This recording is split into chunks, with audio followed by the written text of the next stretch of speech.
हम लोगों ने पहले अपने सारे जो एनसीएसएम सिलेबस में चीज़ें दे रखी हुई हैं उनके बारे में बात करी थी। आज का हमारा टॉपिक होने वाला है रिप्रोडक्टिव सिस्टम।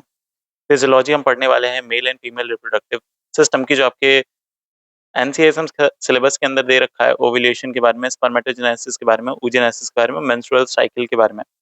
नीट में आपने ये सारी चीज़ें पढ़ रखी होंगी, बट हम यहाँ पे थोड़ा-सा डिटेल में जाने वाले हैं, क्योंकि ऑब्वियस सी बात है, आप जो पढ़ के आए हैं दोबारा पढ़ने की अ, नहीं होगा, ज़ाहिर-सी बात है, आप थोड़ा और डीप में जाना चाहेंगे। तो यहाँ पे हम लोग थोड़ा डीप में जाएँगे और चीज़ें, कॉन्सेप्ट, उन सारी चीज़ों के बारे में बात करेंगे जो आपके कह सकते हैं एक मेडिकल नॉलेज के लेवल का है। ऑल्दो कुछ कोचिंग सेंटर्स में, नीट वाले में, इस टॉपिक को बहुत ज़्यादा डिटेल में पढ़ाते हैं, तो हाँ, वहाँ का भी उसी लेवल का हो जाता है। आज हम लोग देखने वाले हैं इसके बारे में, तो चलिए बिना देरी करते हुए ये वीडियो स्टार्ट करते हैं, जिसमें हम लोग पढ़ेंगे physiology of male and female reproductive system. सबसे पहले हम लोग एक एज अ इंट्रोडक्शन देख लेते हैं कि क्या होता है male and female reproductive system और कैसे इसकी फिजियोलॉजी होती है। तो देखो, ये चैप्टर जो है वो बहुत अच्छा चैप्टर होने वाला है। अगर आपको ऐसा लगता है कि आप फीडबैक लूप और हार्मोनल जो साइकिल्स होते हैं उनको समझ नहीं पाते हैं, कोई बात नहीं। आज हम लोग इस वीडियो में सारी चीज़ें बात करने वाले हो रहे होंगे। और लेट्स स्टार्ट। तो देखो, सबसे पहले है इंट्रोडक्शन में।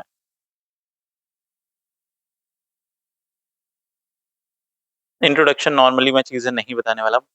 जैसे आपने एनाटॉमी में चीज़ें पढ़ रखी हैं इसके स्ट्रक्चर और चीज़ों के बारे में, यहाँ पे हम लोग दोबारा उन सारी चीज़ों के बारे में बात नहीं करेंगे कि क्या होता है, कैसे होता है, फीमेल रिप्रोडक्टिव सिस्टम दिखता कैसा है, मेल कैसे दिखता है।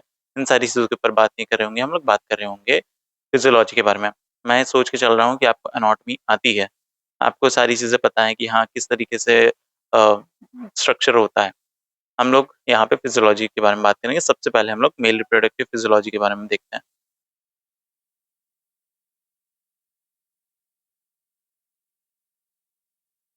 और अगर आपको इसके स्ट्रक्चर के बारे में जानना है, डायग्राम्स कैसे बनाते हैं, किस तरीके से चीज़ें होती हैं, तो आप एनाटॉमी वाला लेक्चर देख सकते हैं। ठीक है? मेल रिप्रोडक्टिव फिजियोलॉजी में अगर बात करें तो ये एकदम सीधी-सीधी चलती है in relative to the female cycle. जैसे फीमेल साइकिल बहुत ऐसे कॉम्प्लेक्स होती है, मेल रिप्रोडक्टिव साइकिल उतनी कॉम्प्लेक्स नहीं होती है। ये यहाँ पे हम लोग फ़ोकस कर रहे होंगे कि किस तरीके से गैमीट का प्रोडक्शन होता है और किस तरीके से सेकेंडरी सेक्सुअल कैरेक्टर मेंटेन हो पाते हैं। तो इसमें एक इम्पोर्टेंट टॉपिक आता है जिसको कहते हैं the hypothalamic pituitary gonadal axis. ठीक है? तो उसको लिखते हैं, एक स्टार टॉपिक है।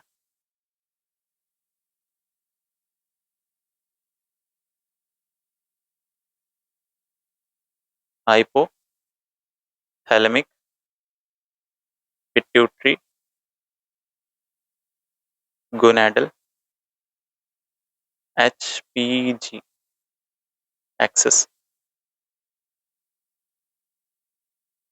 देखो, सबसे पहले सारा कुछ जो चीज़ें हो रही होती हैं बॉडी में, वो सब कहाँ स्टार्ट होती है? अपने ब्रेन में स्टार्ट होती हैं। ब्रेन में स्टार्ट होने के बाद जो हाइपोथैलेमस होता है वो रिलीज़ करता है जीएनआरएच। जीएनआरएच आपको पता है, गोनाडोट्रोपिन रिलीजिंग हार्मोन, वो हाइपोथैलेमस अपना रिलीज़ करता है।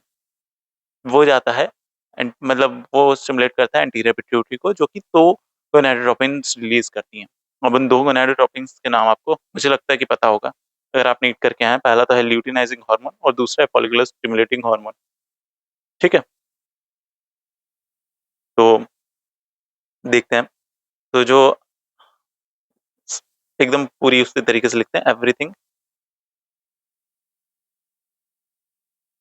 Starts in brain. The hypothalamus releases GnRH. ठीक है? इन अ पल्सेटाइल।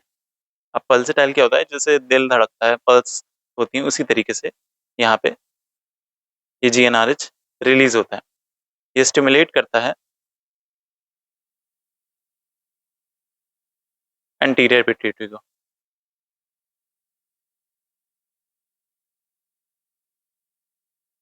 और इससे रिलीज होते हैं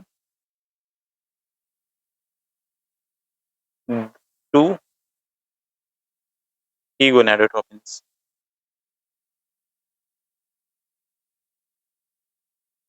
ठीक है, अब उन दोनों के नाम क्या है, थोड़ा सा हम लोग इसकी थिकनेस कम करते हैं। उन दोनों के नाम है, पहला है ल्यूटिनाइजिंग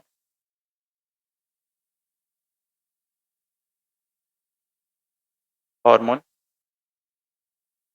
और दूसरा है follicle stimulating hormone, follicle stimulating.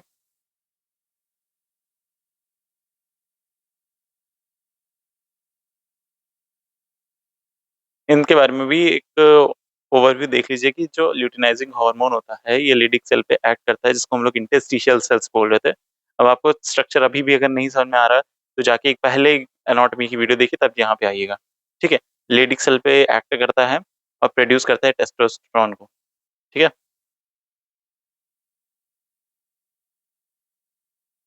Act on Leydig cells interstitial cells to produce testosterone. और जो फॉलिकल स्टिमुलेटिंग हार्मोन होता है ये एक्ट करता है सर्टोली सेल पे, acts on Sertoli cell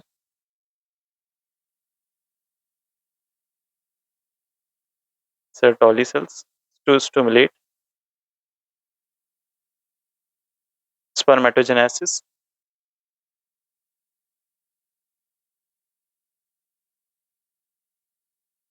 and production of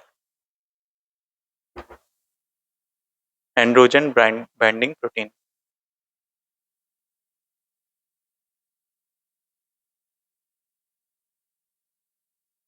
ABP। ठीक है, इन दोनों आप गोनाडोट्रोपिन्स के बारे में आपको मुझे लगता है कि आइडिया हो गया होगा कि क्या कैसे होता है। अब स्पर्मेटोजेनेसिस की हम लोग बात अभी जब यहाँ पे हम लोग बात करेंगे तब उसके बारे में बात करेंगे। अभी यहाँ पे हम लोग अ, एक तरीके से इंट्रोडक्शन ले रहे हैं कि किस तरीके से क्या होता है। अगर हम लोग फीमेल्स की बात करें तो ये हमारा एक तरीके से इंट्रोडक्शन हो गया मेल रिप्रोडक्टिव का। अब फीमेल का देखते हैं। अभी हम लोग इसके डीप में जाएंगे, ठीक है, तो अभी ये मत सोचिए कि बस इतना ही है। फीमेल रिप्रोडक्टिव सिस्टम,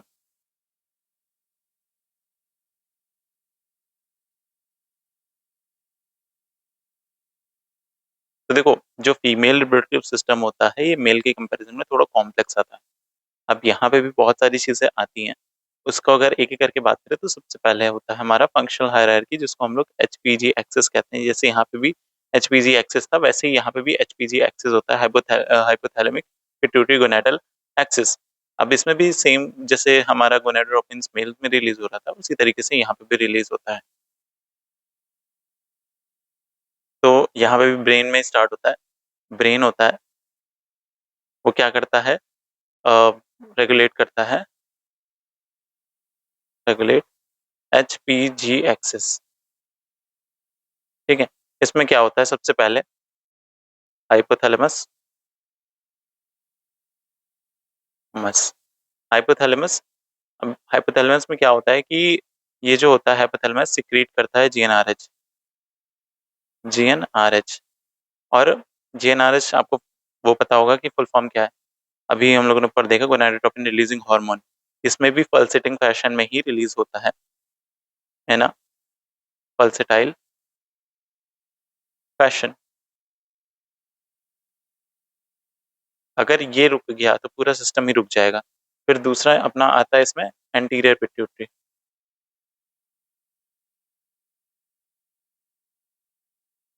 अब एंटीरियर पिट्यूटरी का क्या काम होता है कि ये रिस्पॉन्ड करता है GnRH से, respond to GnRH,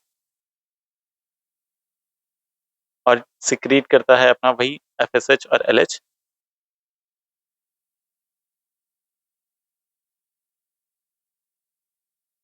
secrete FSH and LH। अब इसमें अलग काम होता है इनका, जैसे FSH और LH जो है वो मेल्स में अलग काम कर रहा था, यहाँ पे थोड़ा अलग काम करेगा।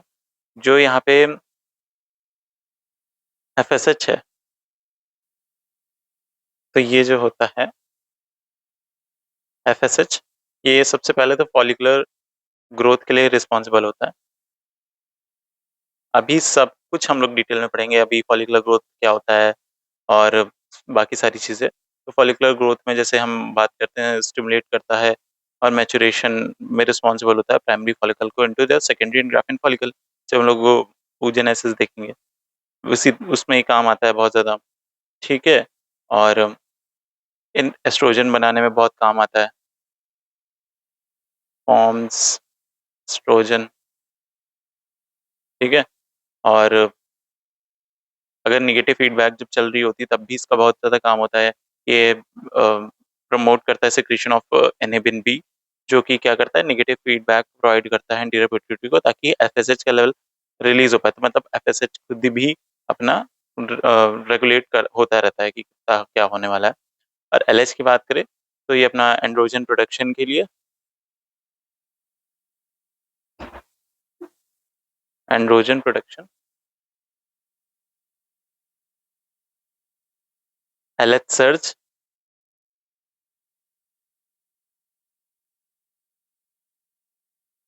बाकी ये सारी चीजें प्रोजेस्टेरॉन सिक्रीशन के लिए भी रिस्पॉन्सिबल होता है।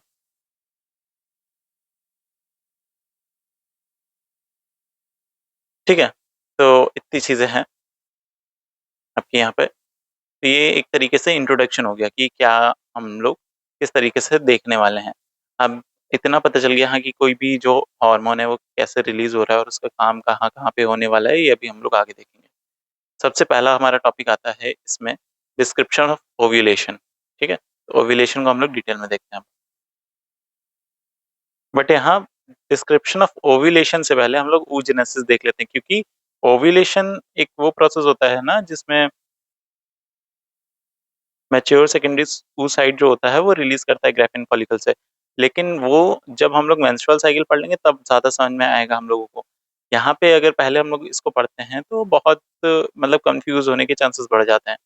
पहले oogenesis पढ़ते हैं कि हाँ किस तरीके से फॉर्मेशन ऑफ ओवम होता है, उसके बाद किस तरीके से वो मेंस्ट्रुअल साइकिल में जाके पूरा मेंस्ट्रुअल साइकिल चलती है, और उसके बाद हम लोग ओव्यूलेशन को इन डिटेल पढ़ेंगे। ठीक है, क्योंकि आपके एनसीएसएम सिलेबस में बहुत ज़्यादा इसमें डीप में चीज़ें नहीं दी रखी हुई हैं, बस ओव्यूलेशन की, स्पर्मेटोजेनेसिस, oogenesis, मेंस्ट्रुअल साइकिल के बारे में बात करी गई है। और ये वाला चैप्टर रिप्रोडक्शन वाला चैप्टर, एक्सक्रीटरी सिस्टम वाला और स्पेशल सेंसर्स वाला चैप्टर, ये 3 चैप्टर मिला के 15 नंबर का आपका आता है। तो बहुत ज़्यादा चांसेस हैं कि ये 5 नंबर का आएगा, एक्सक्रीटरी सिस्टम 5 नंबर का आएगा और स्लीप एंड ड्रीम्स 5 नंबर के आएँगे। तो उसी हिसाब से हम लोग इसको तैयार करते हैं। अगर 10 नंबर में भी आता है तो डायरेक्ट डायरेक्ट यही वाले टॉपिक्स आ सकते हैं। आपकी मेंस्ट्रुअल साइकिल ही आएगा 10 नंबर में, और कुछ नहीं आ सकता है। यहाँ पे स्पर्मेटोजेनेसिस या oogenesis ही 10 नंबर में आपको दे सकते हैं। वैसे भी 10 नंबर के भी टॉपिक्स नहीं है, इसको 5 नंबर में ही देंगे वो लोग। ठीक है, तो उसी तरीके से आप लोग पढ़िए, ये नहीं कि बहुत ज़्यादा चीज़ें वो कर रहे हैं, कॉम्प्लेक्स कर रहे हैं। तो सबसे पहले oogenesis देख लेते हैं, उसके बाद मेंस्ट्रुअल साइकिल, उसके बाद हम लोग ओव्यूलेशन के बारे में बात करेंगे।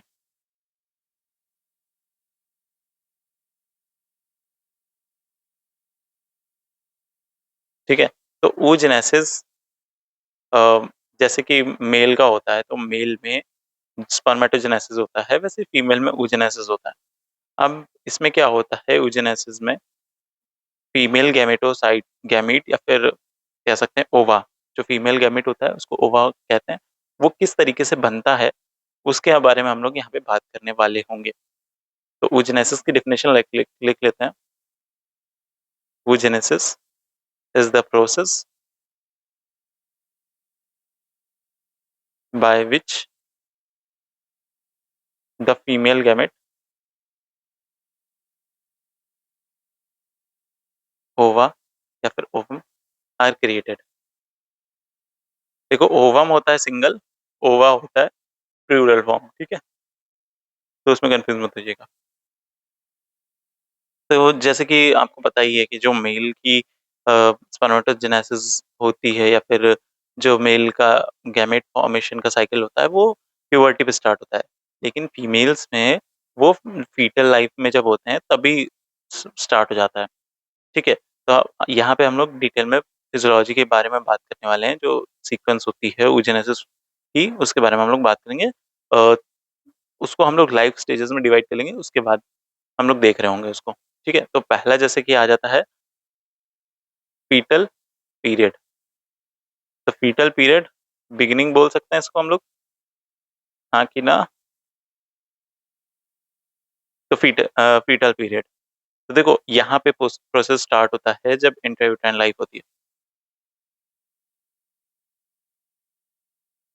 ठीक है? The process starts in the intrauterine life. अब इसके अंदर पहला आता है प्राइमोर्डियल जर्म सेल्स। तो ये जो प्राइमोर्डियल जर्म सेल्स होते हैं ये योक सैक्स से निकल के डेवलपिंग ओवरीज जो होती हैं उसकी तरफ जाती हैं। तो ये लिख लेते हैं, these migrate from the yolk sac to the developing ovaries.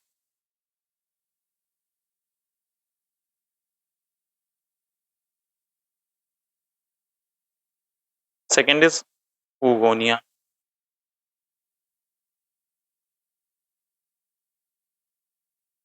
तो ये जो हमारे प्राइमोर्डियल जर्म सेल थे ये माइटोसिस के थ्रू बहुत ज़्यादा डिवाइड होते हैं, मल्टीप्लाई होते हैं। अब मल्टीप्लाई होते हैं तो जो पांचवा मंथ होता है फीटल लाइफ का, तब इनकी संख्या 6 से 7 मिलियन oogonia हो रखी होती है। ठीक है? तो कुछ नहीं है oogonia, बस प्राइमोर्डियल जो जर्म सेल थे, ये वाले जर्म सेल थे, ये इसका माइटोसिस हुआ और माइटोसिस होने के बाद oogonia बना। ठीक है? लिख लेते हैं यहाँ पे, थ्रू माइटोसिस। इसलिए बहुत धीरे-धीरे आराम से चल रहा हूँ कि यहाँ पे कोई कन्फ्यूजन ना आए। These germ cells multiply rapidly।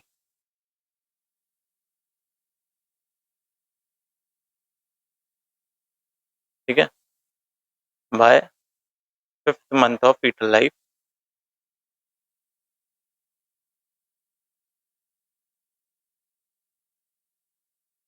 there are about 6 to 7 million oogonia। फिर इसके बाद क्या बनता है? Primary oocyte।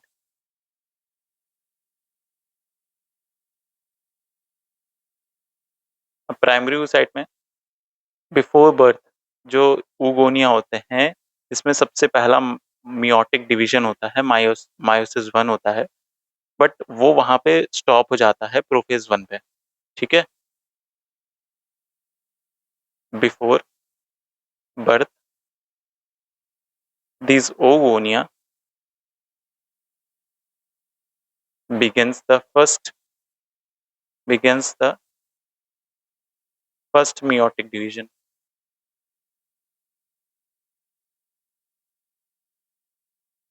meiosis 1 but are arrested या फिर कह सकते हैं स्टॉप इन प्रोफेज 1, जिस जिसको हम लोग डिप्लोटीन स्टेज बोलते हैं।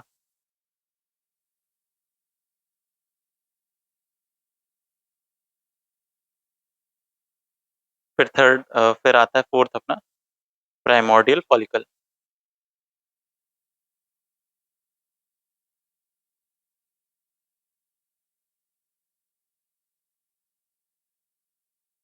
अब जो प्राइमरी oocyte है उनके चारों तरफ एक single layer of flat granulosa sales का एक तरीके से कवरिंग बन जाती है, तो वो बनाते हैं अपना प्राइमोर्डियल फॉलिकल। ठीक है। Each primary oocyte is surrounded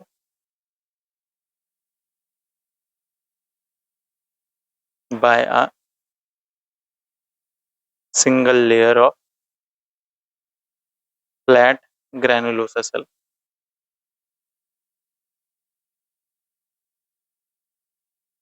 ठीक है, तो ये हो गया अपना फीटल स्टेज के बारे में। तो सबसे पहले एक बार हम लोग फिर से देख लेते हैं। तो फीटल पीरियड था, तो फीटल पीरियड में सबसे पहले जो जर्म सेल था, जर्म सेल योक सैक से निकल के अपना ओवरीज की तरफ जाते हैं। ओवरीज की तरफ जाके अपना माइटोसिस करते हैं, खूब सारा डिवीजन करते हैं, और डिवीजन करने के बाद oogonia बन जाते हैं। तो about 5th month of the fetal life वहाँ पे 6 से 7 मिलियन oogonia बन जाते हैं। फिर वही oogonia आगे चल के डेवलप होते हैं। कैसे? मियोसिस 1 होता है, मियोसिस 1 पे प्रोफेज 1 में डिप्लोटीन स्टेज में वो स्टॉप हो जाते हैं, अरेस्ट हो जाते हैं। तो वो क्या कहलाते हैं? Primary oocyte। प्राइमरी oocyte के चारों तरफ एक layer of flat granulosa cells आ जाती है, जिस जब हम लोग उसे प्राइमोर्डियल फॉलिकल बोलते हैं। अब इसके बाद देखते हैं हम लोग बर्थ टू प्यूबर्टी की बात करते हैं।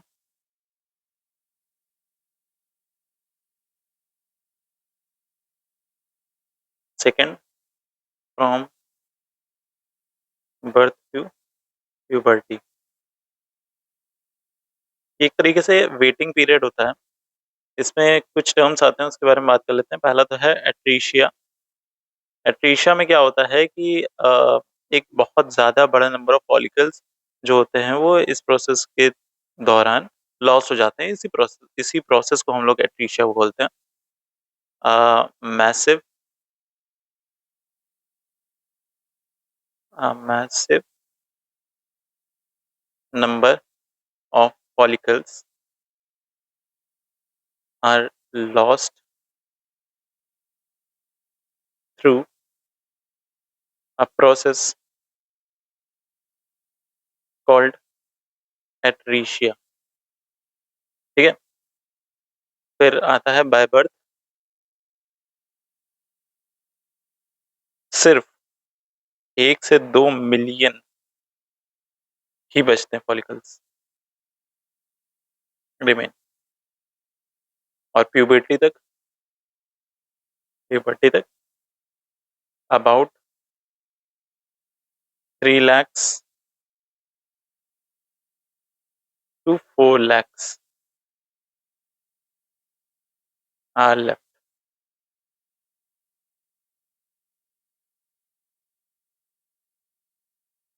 ठीक है। अब प्यूबर्टी टू मेनोपॉज की बात करते हैं। That is puberty to menopause. इसमें क्या होता है कि हर मंथ एक ग्रुप ऑफ फॉलिकल जो होता है वो मैच्योर करना स्टार्ट करता है under the influence of FSH, follicle stimulating hormone के इन्फ्लुएंस में एक ग्रुप ऑफ फॉलिकल हर मंथ मैच्योर करता है। जनरली एक सर्टेन स्टेज तक, जिसको हम लोग कहते हैं ग्राफिन फॉलिकल।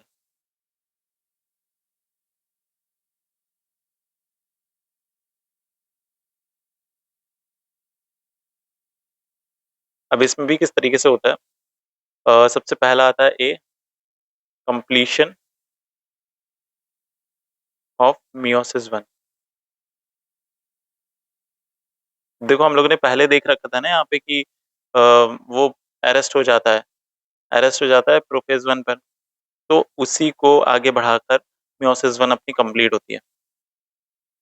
तो यहाँ पे just before the ovulation, ovulation ovulation जैसे ही होने वाला होता है उससे थोड़े दिन पहले एक एलएच सर्ज आता है। उससे कुछ समय पहले एक एलएच सर्ज आता है, एलएच सर्ज आता है, जो कि trigger primary oocytes to finally finish meiosis।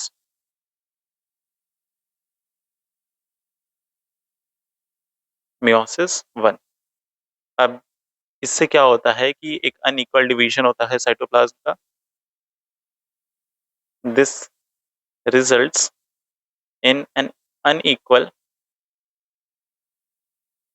Division of the cytoplasm.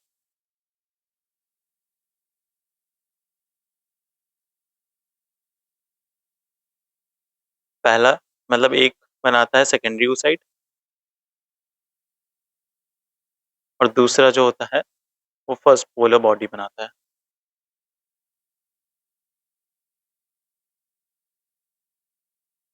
ठीक है, इसमें पूरा पूरा जो साइटोप्लाज्म होता है वो आता है, और क्रोमोसोम संख्या 23X। ठीक है, ये जो पोलर बॉडी होती है ये स्मॉल सेल होता है जो कि बाद में चल के डिजेनरेट कर जाता है। ठीक है, फिर मियोसिस सेकंड की बात करते हैं। मियोसिस सेकंड में आके भी ये फिर से अरेस्ट होता है। तो बी ही होगा ना, हाँ, बी है अरेस्ट इन मियोसिस सेकंड। अब ये कैसे होता है? मियोसिस सेकंड, तो देखो जो सेकेंडरी oocyte होती है वो एकदम से मियोसिस सेकंड स्टार्ट करती है, बट फिर मेटाफेज 2 पर जाके स्टॉप हो जाती है। ये वो स्टेज होता है जिस स्टेज पे जो एग होता है वो रिलीज करता है ड्यूरिंग ओव्यूलेशन। ठीक है, इसको एक बार लिख लेते हैं, उसके बाद आगे बढ़ते हैं कि जो सेकेंडरी oocyte होता है, the secondary oocyte immediately begins meiosis second,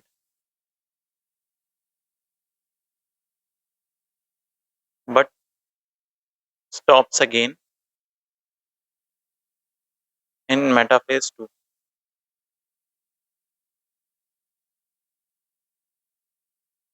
This is the stage at which the egg is released during ovulation.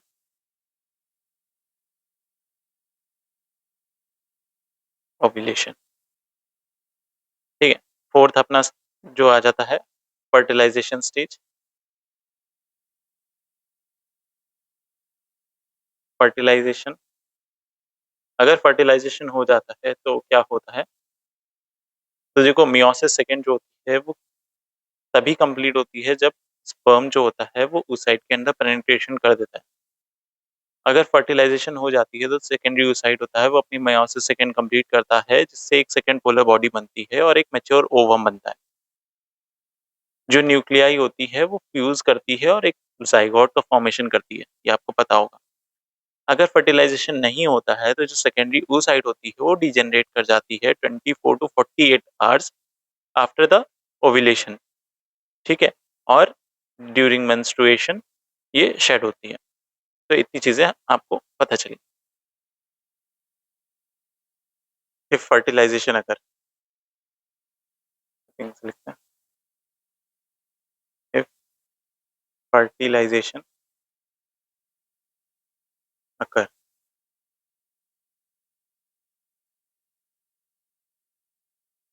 The secondary oocyte complete meiosis second,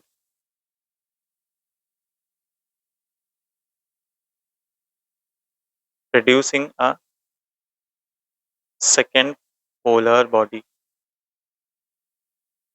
and a mature ovum। ठीक है, और जो nuclei होती है, nuclei then fuse to form a zygote.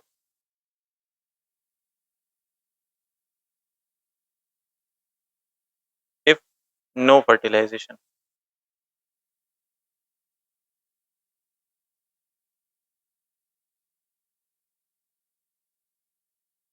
तो क्या होता है? जो सेकेंडरी oocyte होता है,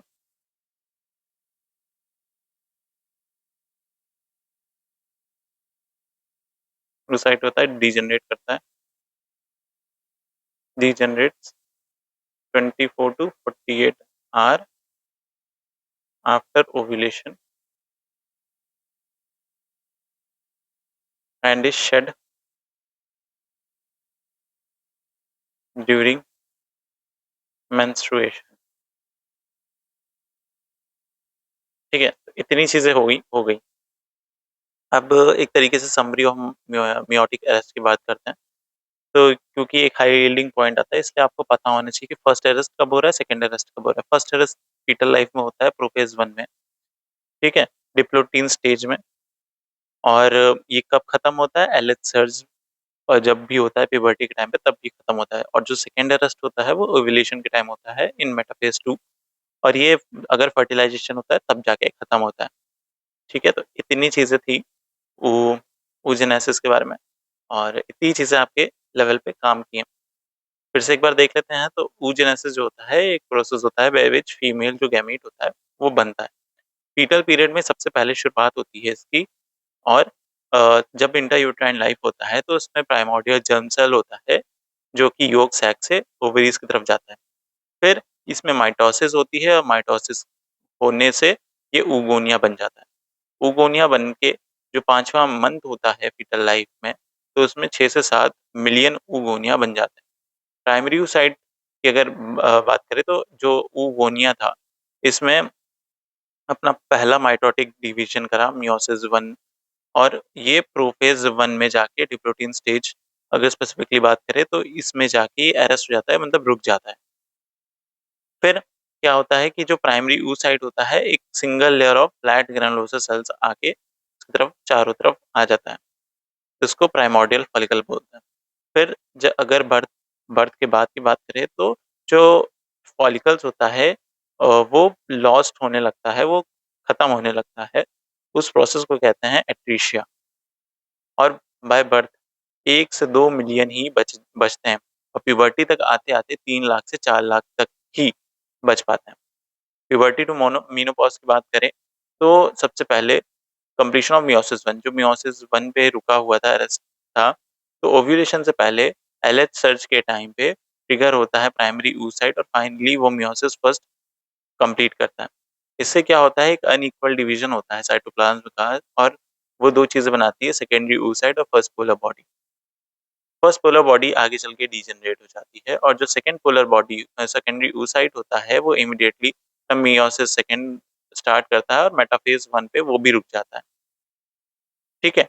और ये वो स्टेज है एट विच जो एग जो था वो रिलीज हुआ ड्यूरिंग ओव्यूलेशन। फर्टिलाइजेशन के टाइम पे अगर फर्टिलाइजेशन होता है तो सेकेंडरी oocyte जो था उसकी मियोसिस सेकंड कंप्लीट हो जाती है, और सेकंड पोलर बॉडी बनाता है, और एक मैच्योर ओवम बनाता है। अब जो न्यूक्लियाई थी वो फ्यूज करती है और जाइगोट बनाती है स्पर्म से। स्पर्म से फ्यूज करेगी ना। और फर्टिलाइजेशन अगर नहीं होता है तो जो सेकेंडरी oocyte होती है वो डीजेनरेट हो जाता है 24 to 48 hour after ovulation, ovulation होने के बाद।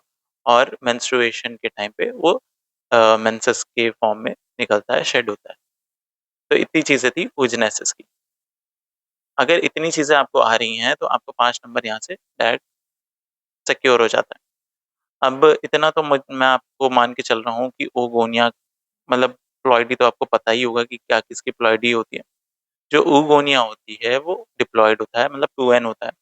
प्राइमरी oocyte जो oogonia से प्राइमरी oocyte बना वो डिप्लॉयड होता है, अरेस्ट होता है प्रोफेज 1 पे। फिर उससे आगे चल के सेकेंडरी oocyte बनता है जो कि हैप्लॉयड हो जाता है, क्योंकि यहाँ पे मियोटिक डिवीजन कंप्लीट हुआ।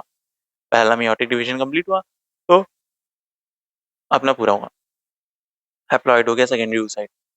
ठीक है, इतनी चीजें आपको बताऊंगी। अब बात करते हैं मेंस्ट्रुअल साइकिल की। मेंस्ट्रुअल साइकिल हम समझ लेंगे तो हमारा ओव्यूलेशन समझना और इजी हो जाएगा। ठीक है, let's go to menstrual cycle.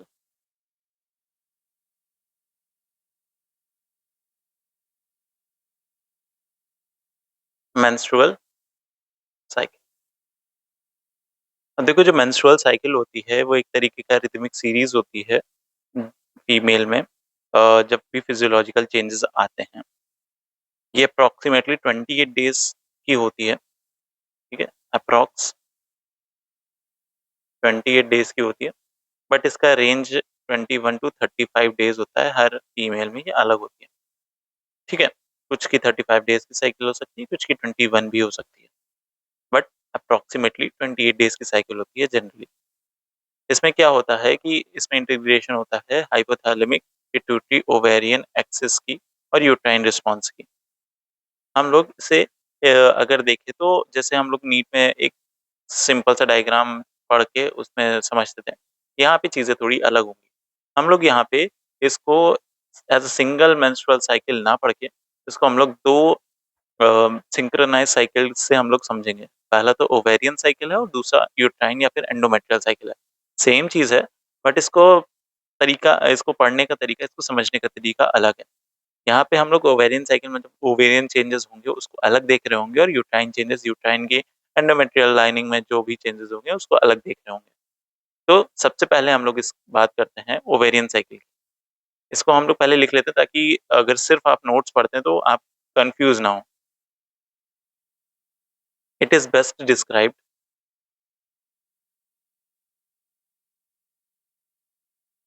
This as two synchronised, मतलब एक साथ चलने वाली सिंक्रोनाइज साइकिल्स। पहला ovarian cycle and second is uterine cycle. अब देखो पहला आता है ovarian cycle, the ovarian cycle, और इधर लिख लेते हैं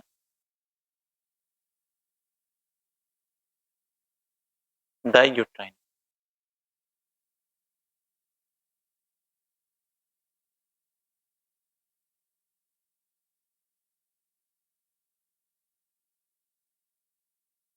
तो सबसे पहले ओवेरियन साइकिल की हम लोग अगर बात करें तो इसमें क्या होता है कि ये साइकिल हम लोग इस तरीके से डिस्क्राइब कर सकते हैं कि इसमें क्या होता है कि मैचुरेशन होता है फॉलिकल का और रिलीज करता है oocyte को।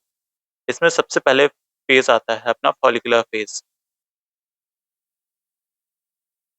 फॉलिकुलर फेज, तो follicular phase generally 1 to 14 days का हो सकता है। इसमें क्या होता है कि पहले तो एफएसएच इन्फ्लुएंस होता है, मतलब जो एफएसएच हार्मोन है फॉलिकुलर स्टिमुलेटिंग हार्मोन, तो उसका इन्फ्लुएंस होगा। कैसे होगा कि जब भी जो ये जो साइकिल है स्टार्ट होगी तो एफएसएच का लेवल जो होगा वो इंक्रीज होगा, ये जाहिर सी बात है। उससे क्या होगा कि 6 से 12 प्राइमोर्डियल फॉलिकल का रिक्रूटमेंट हो पाएगा, ऐसा बोल सकते हैं कि रिक्रूट। ठीक है, इतनी चीजें समझ में आ गई। मतलब सिंपली ऐसे समझ सकते हो कि 6 से 12 जो प्राइमोर्डियल फॉलिकल्स हैं उनको एक तरीके से एक्टिव बना बना देता है ये एफएसएच। ठीक है, स्टिमुलेट कर देता है और एक्टिव बना देता है।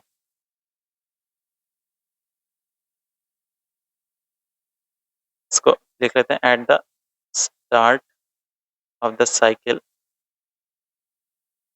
FSH level rise stimulating the recruitment of 6 to 12 primordial follicle।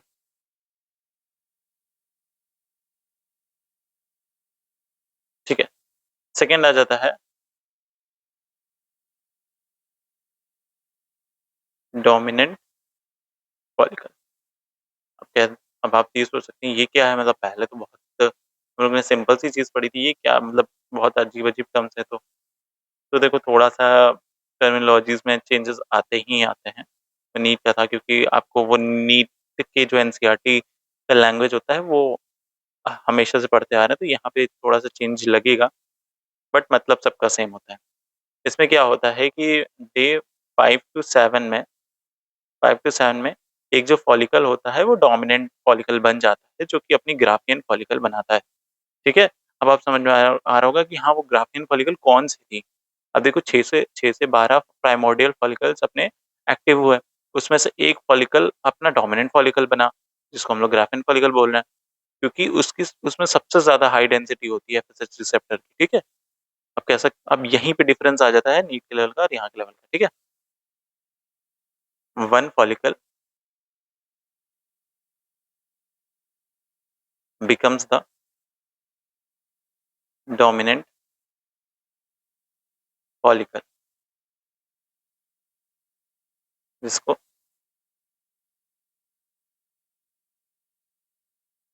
ठीक है, because it has the highest density of FSH receptors।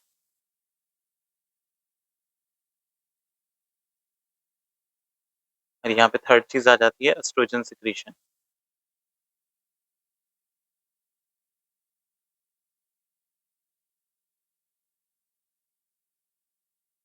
तो जो ग्रैनुलोसा सेल होते हैं इन द फॉलिकल, वो सिक्रीट करते हैं एस्ट्राडायोल। ठीक है, granulosa cells in the follicle, जो फॉलिकल बने थे इसमें ग्रैनुलोसा सेल्स होते हैं, वो सिक्रीट करते हैं एस्ट्राडायोल। और this estrogen repairs the endometrium and exert negative feedback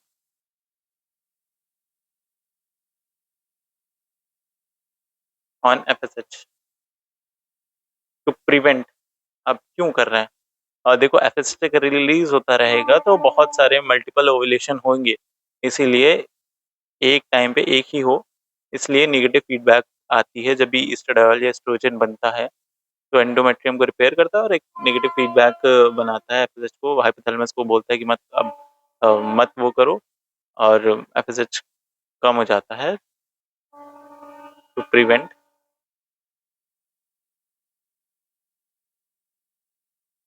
multiple ओव्यूलेशंस।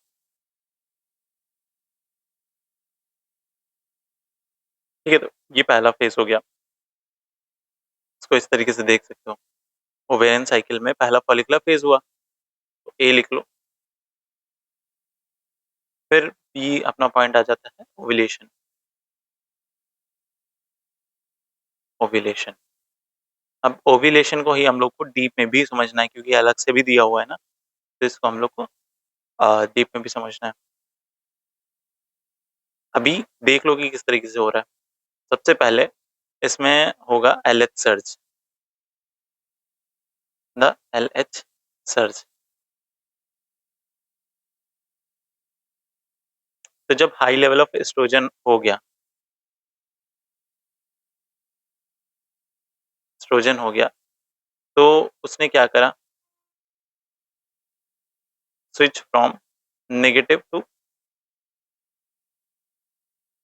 Positive feedback, feedback causing a massive release of LH, causing a massive। इसको अभी हम लोग डीप में भी पढ़ेंगे, ठीक है, तो इतना लोड मत लीजिए कि अरे इतना छोटे में बता रहे हैं। तो जब भी एस्ट्रोजन का हाई लेवल होता है तो वो निगेटिव से फीडबैक पॉजिटिव, पॉजिटिव फीडबैक में स्विच कर जाता है, और उससे क्या होता है, एलएच का मैसिव रिलीज होता है। उससे जो ये जो एलएच का मैसिव रिलीज हुआ, तो आपको पता है ना कि मियोसिस फर्स्ट कंप्लीट हुआ था और enzymatic digestion of follicular wall होता है, जिससे सेकेंडरी oocyte बनता है। अभी हम लोग ऊपर oogenesis देख रहे थे ना, तो उसमें भी हम लोग का यही इसी वाले पॉइंट पे ओव्यूलेशन से जस्ट पहले हमारा देख रहे थे कि आप सेकेंडरी oocyte बन रहा था, मियोसिस वन कंप्लीट हो रही थी। तो यहाँ पे देखो वो चीज दोबारा मिल गई हम लोग, इसको हम लोग कह सकते हैं rupture.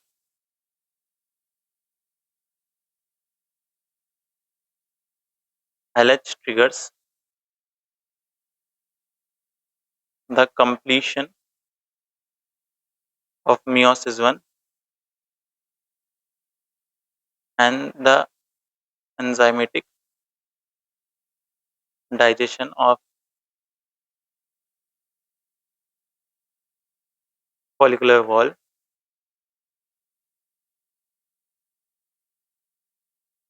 releasing the secondary oocyte।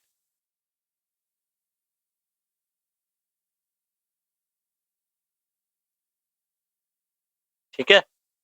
फिर तीसरा अपना फेज हो जाता है ल्यूटियल फेज।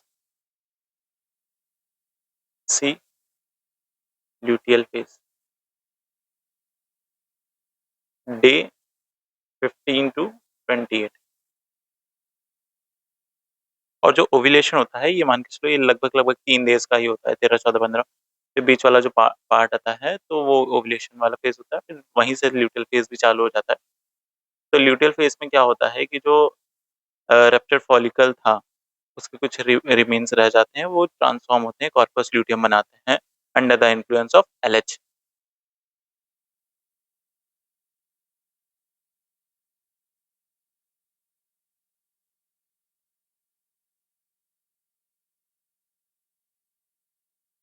तो जो रिमेन थे, the remains of ruptured follicle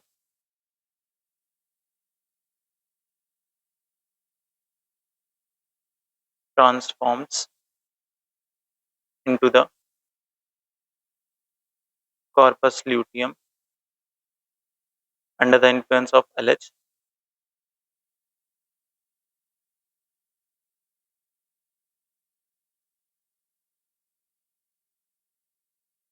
second is progesterone dominance, यहाँ पे प्रोजेस्टेरॉन बढ़ जाता है,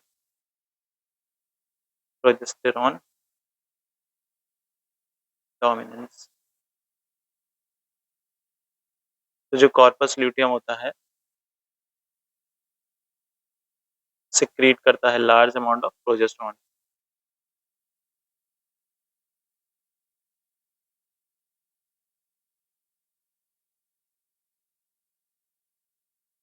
और अगर फर्टिलाइजेशन नहीं होती है तो ये जो कॉर्पस ल्यूटियम होता है ये अपना डीजनरेट कर जाता है into the corpus albicans after the after about 12 days. ठीक है। तो जिससे ये जो हार्मोन का लेवल होता है ये घट जाता है।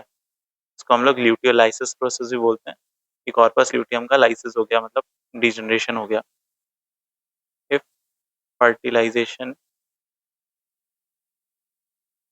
Does not occur,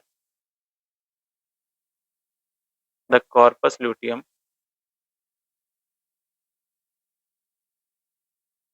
degenerates into the corpus albicans after about 12 days, leading to a drop in hormone level।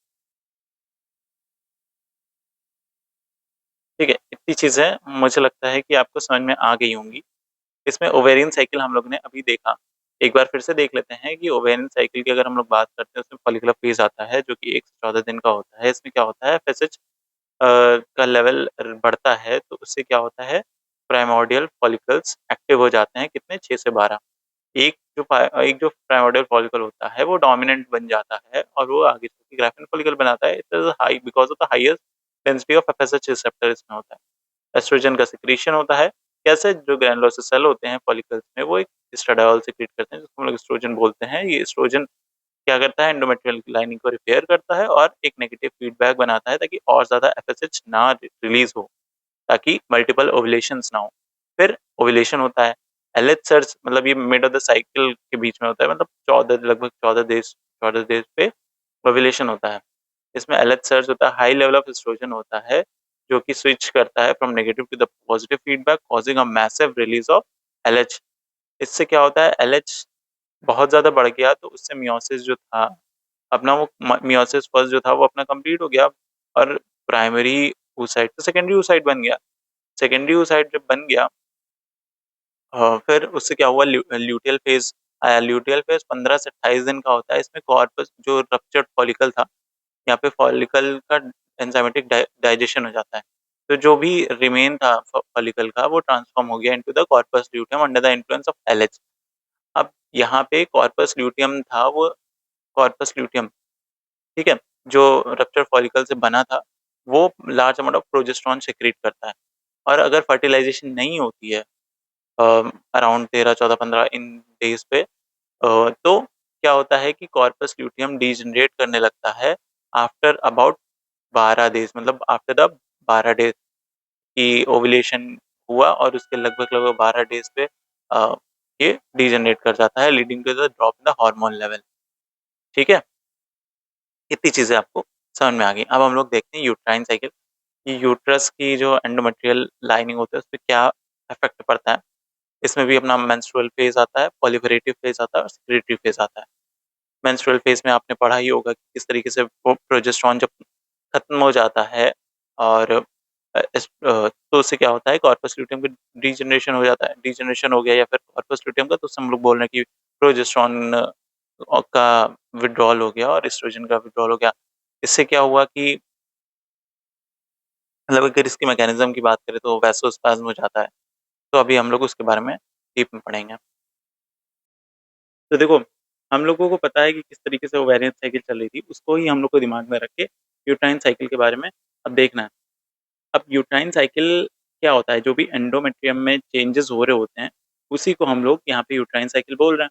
और वो चेंजेज़ क्यों होते हैं? क्योंकि ओवेरियन हार्मोन जो भी होते हैं, उसके रिस्पॉन्स में एंडोमेट्रियल की लाइनिंग या फिर चीज़ों में चेंजेज़ आते हैं, ठीक है? तो इसमें भी सबसे पहला स्टेज आता है अपना मेंस्ट्रुअल फेज़, ठीक है? यहाँ पे थोड़ा-सा अलग तरीके से हम लोग मेंस्ट्रुअल साइकिल देख रहे हैं। अब वो किसी भी पर्सन पे डिपेंड कर सकता है कि उसे किस तरीके से ज़्यादा समझ में आता है। जैसे एनसीईआरटी वाला था, उसमें हम लोगों ने पढ़ा था। सेम वैसे यहाँ पे भी चीज़ें ही हैं, कोई बहुत ज़्यादा अलग नहीं आता।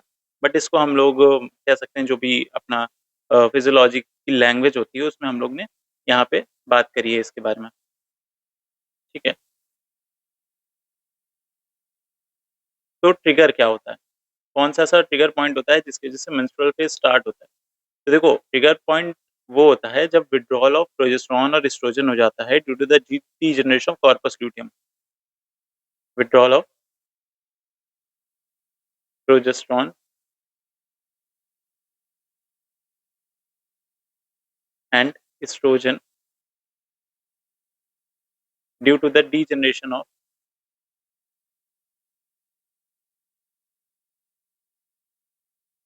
कॉर्पस ल्यूटियम,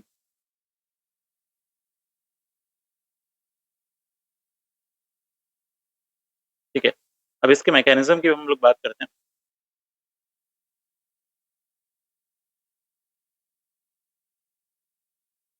मैकेनिज़्म क्या होता है?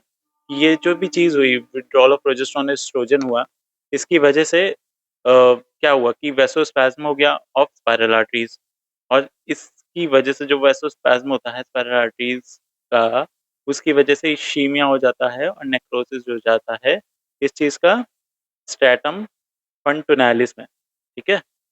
लिख लेते हैं और अच्छे तरीके से समझ में आएगा। This cause vasospasm of spiral artery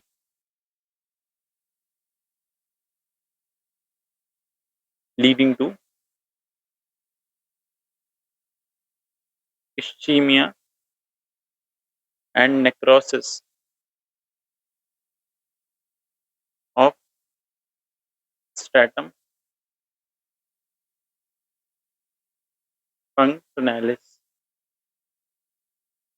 ठीक है? ये एक तरीके की लेयर होती है स्ट्रैटम पुंक्टनालिस जिसे बोलते हैं। फिर थर्ड पॉइंट आ जाता है अपना, क्या मतलब डिस्चार्ज,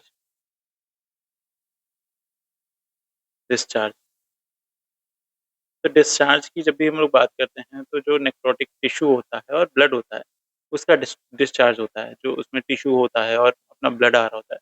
तो 35 टू 50 एमएल जो होता है, वो ब्लड जो होता है वो शेड होता है। The necrotic tissue and blood approx 35 to 50 ml are shed. Train आ गई। फिर नेक्स्ट बात करते हैं हम लोग, बी अपना स्टेज आता है प्रोलिफेरेटिव फेज। ये डे 6 टू 14 का होता है। अब इसके अंदर भी अगर हम लोग हार्मोन की बात करें, तो ये एस्ट्रोजन अपना मेन रिस्पॉन्सिबल हार्मोन होता है, ठीक है? एस्ट्रोजन कहाँ से बन रहा था? अपना डेवलपिंग फॉलिकल से बन रहा था। अब चेंजेस की बात करें तो चेंजेस में क्या होता है कि एंडोमेट्रियल जो लाइनिंग होती है वो थिक हो जाती है। 1 मिलीमीटर की नॉर्मली होती है, वो 3 से 5 मिलीमीटर की हो जाती है। अब एपिथेलियम जो होता है, एपिथेलियल सेल्स होता है, वो प्रोलिफरेट करते हैं और एंडोमेट्रियल ग्लैंड्स जो होते हैं वो लार्ज हो जाते हैं, लॉन्गर हो जाते हैं और एकदम स्ट्रेट रहते हैं, ठीक है? इसी को हम लोग प्रोलिफरेटिव फेज कहते हैं, मतलब वो उसका मतलब हीलिंग फेज आ रहा है, हीलिंग फेज के नाम से भी हम लोग इसे बोल सकते हैं। Hormone estrogen driven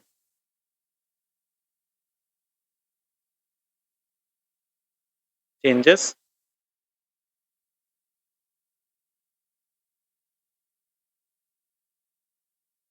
the endometrium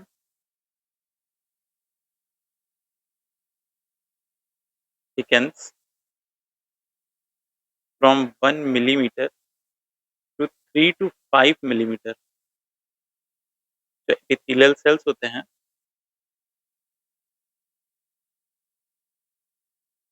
cells proliferate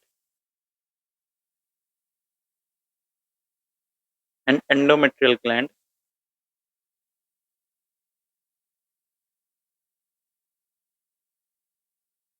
become longer but remain straight।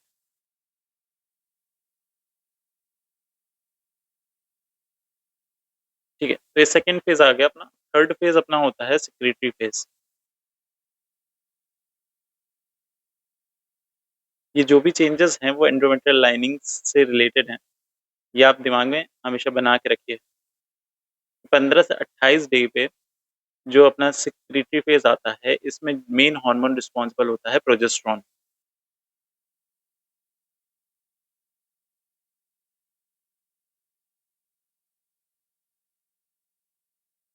Progesterone from corpus luteum.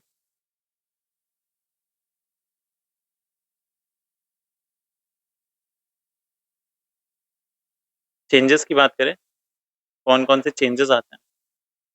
तो चेंजेस में जो एंडोमेट्रियम होता है वो हाईली वेस्कुलर हो जाता है, ठीक है?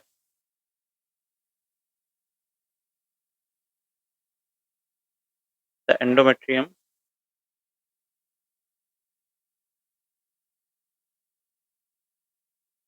बिकम्स हाईली वेस्कुलर, और जो एंडोमेट्रियल ग्लैंड होती है बिकम टॉर्टस, मतलब कॉर्क थ्रू शेप की हो जाती है, और क्या होता है, ग्लाइकोजन रिच फ्लूइड को सिक्रीट करती है ताकि नरिश कर पाए जो भी पोटेंशियल एम्ब्रियो होगा। मतलब अगर फर्टिलाइजेशन हो जाता है तो पोटेंशियल अगर एम्ब्रियो बनता है, आने वाला जो एम्ब्रियो बनता है उसकी नरिशमेंट के लिए, ठीक है?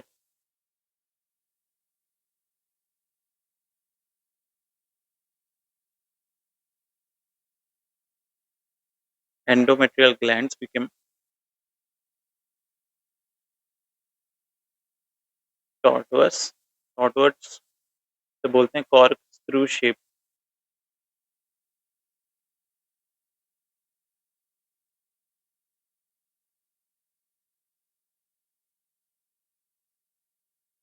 And begin secreting glycogen rich fluid to nourish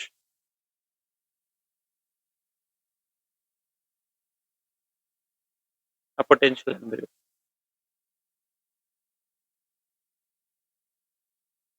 ठीक है, तो इतनी चीजें हम लोगों को समझ में आ गई। एक बार हम लोग फिर से देख लेते हैं कि क्या हुआ था एंडोमेट्रियल साइकिल में। तो सबसे पहले एंडोमेट्रियल साइकिल की पहली फेज हम लोग बोल रहे हैं कि मेंस्ट्रुअल फेज, मतलब मेंस्ट्रुअल फेज को हम लोग एज अ पहली फेज कंसीडर कर रहे हैं। इसमें क्या है कि पहले तो जो भी प्रोजेस्टेरॉन और एस्ट्रोजन खत्म हुआ था due to the degeneration of corpus luteum, तो वो इस फेज को स्टार्ट करता है। इसमें क्या होता है कि वेसोस्पाज़्म हो जाता है स्पाइरल आर्टरी का, जिससे इस्कीमिया, नेक्रोसिस ऑफ स्ट्रैटम फंक्शनैलिस होता है। इसकी वजह से डिस्चार्ज होता है, डिस्चार्ज में नेक्रोटिक टिश्यू और ब्लड आता है, that is approx 35 to 50 millilitre हर महीने। प्रोलिफरेटिव फेज़ आता है सेकंड, जो कि डे 6 टू डे 14 तक का होता है, जिसमें हार्मोन एस्ट्रोजन डिराइव्ड होता है, दैट इज़ रिलीज़्ड बाय द जो अपना फॉलिकुलर सेल्स से। और चेंजेस क्या होते हैं, जो एंडोमेट्रियल लाइनिंग होती है वो थिक हो जाती है from 1 millimetre to 3.3 to 5 millimetre, 3 से 5 मिलीमीटर के करीब। जो एपिथेलियल सेल्स होते हैं वो प्रोलिफरेट करते हैं और जो एंडोमेट्रियल ग्लैंड्स होते हैं वो लॉन्गर हो जाते हैं लेकिन स्ट्रेट रहते हैं। फिर third is secretary phase. Secretary phase 15 से 28 दिन का जो भी ओवुलेटरी फेज चल रहा था उसके बाद, जैसे वो उधर ओवुलेटरी फेज के बाद वाली चीजें चल रही थी और इधर सिक्रेटरी फेज चल रही। तो इधर क्या हुआ कि प्रोजेस्टेरॉन जो भी कॉर्पस ल्यूटियम बना रहा था वो रिस्पॉन्सिबल होता है। इसमें क्या होता है कि एंडोमेट्रियल लाइनिंग होती है, हाईली वेस्कुलर हो जाती है और मतलब उसका जो कंडीशन होता है ऐसा समझ लीजिए कि वो फेवरेबल हो जाता है अगर फर्टिलाइजेशन होता है तो अपना नॉर्मल एम्ब्रियो डेवलपमेंट के लिए। ठीक है, बाकी एक डायग्राम है, मैं यहाँ अटैच किए दे रहा हूँ। तो यहाँ पे आपको मेंस्ट्रुअल साइकिल दिख रही होगी कि किस तरीके से इसमें यहाँ पे मेंस्ट्रुएशन दिखाया गया है, फिर प्रोलिफरेटिव फेज जो भी हमारा था, उसके बाद ओवुलेशन किस डे पे हो रहा है और फिर सिक्रेटरी फेज बताया गया है। इधर ही फॉलिकुलर फेज और ल्यूटियल फेज। ठीक है, यूट्रस लाइनिंग है, मेंस्ट्रुएशन के टाइम अपना शेड होता है, इस मेंसेस हो रहे होते हैं। ठीक है, फिर जब सिक्रेटरी फेज आता है तो जो भी एंडोमेट्रियल लाइनिंग होती है वो अपना बढ़िया से रहती है।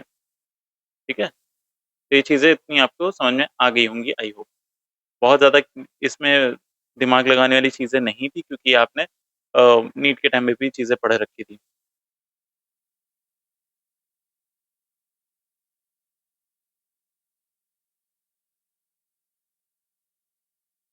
कुछ क्लिनिकल कोरिलेशंस आ जाते हैं फिजियोलॉजिकल एग्जाम्स में कभी-कभी, जैसे एन ओव्यूलेटरी साइकिल।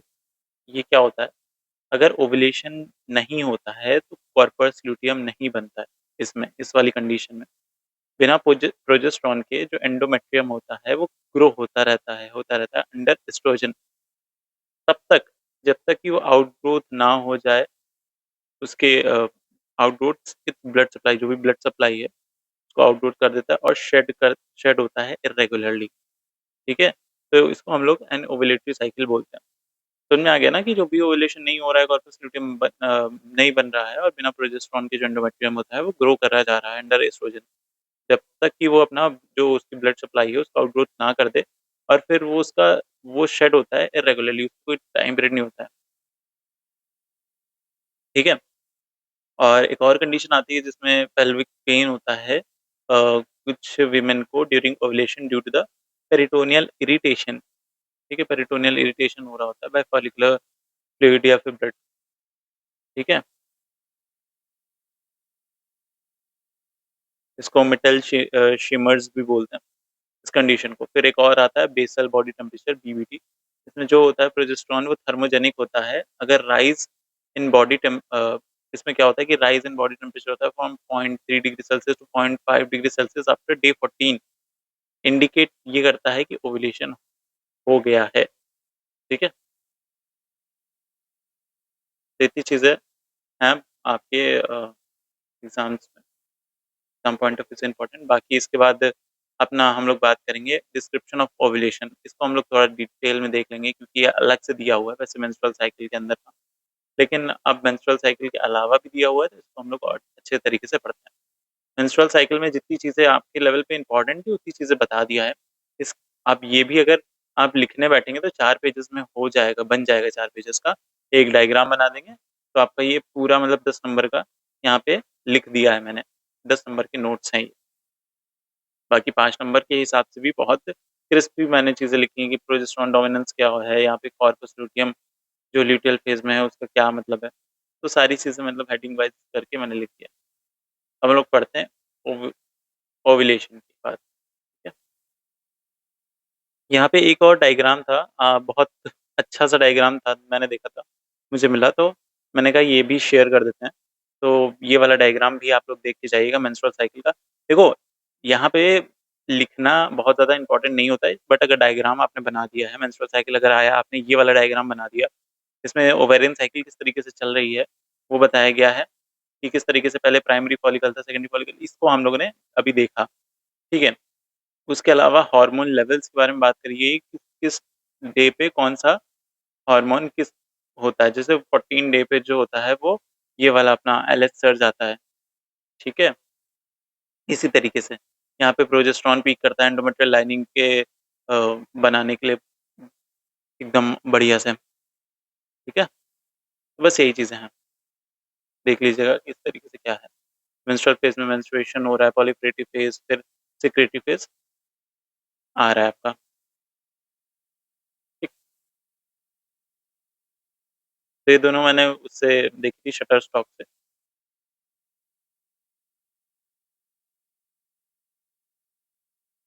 ये लिख देता हूँ, कॉपीराइट ना आए, ठीक है।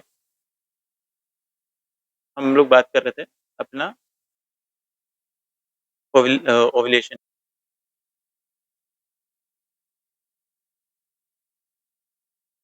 देखो, जब भी हम लोग ओव्यूलेशन की बात करते हैं, तो हमारे दिमाग में ये आना चाहिए कि ओव्यूलेशन होता क्या है?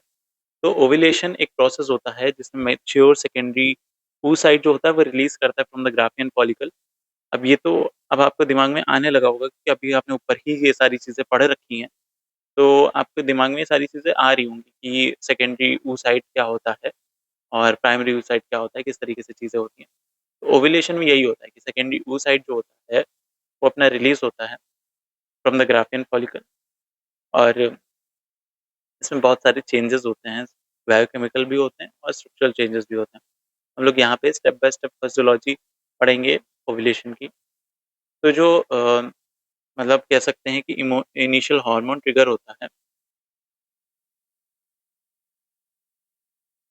उसके उससे लेकर कॉर्पस ल्यूटियम के बनने तक जितनी भी प्रोसेस होती है उसको हम लोग एक-एक करके देखते हैं। देखो, सबसे पहले आता है pre ovulatory trigger,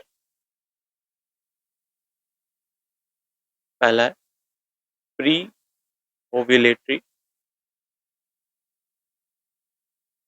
trigger, the LH surge.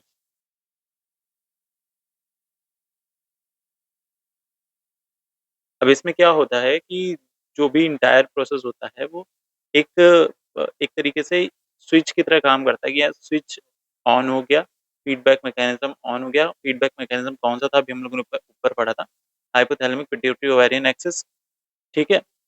तो इसमें सबसे पहले एस्ट्रोजन का पीक आता है। जब भी लेट फॉलिकुलर फेज़ आता है तो डोमिनेंट ग्राफियन फॉलिकल होता है वो सीक्रेट करता है high level of oestrogen.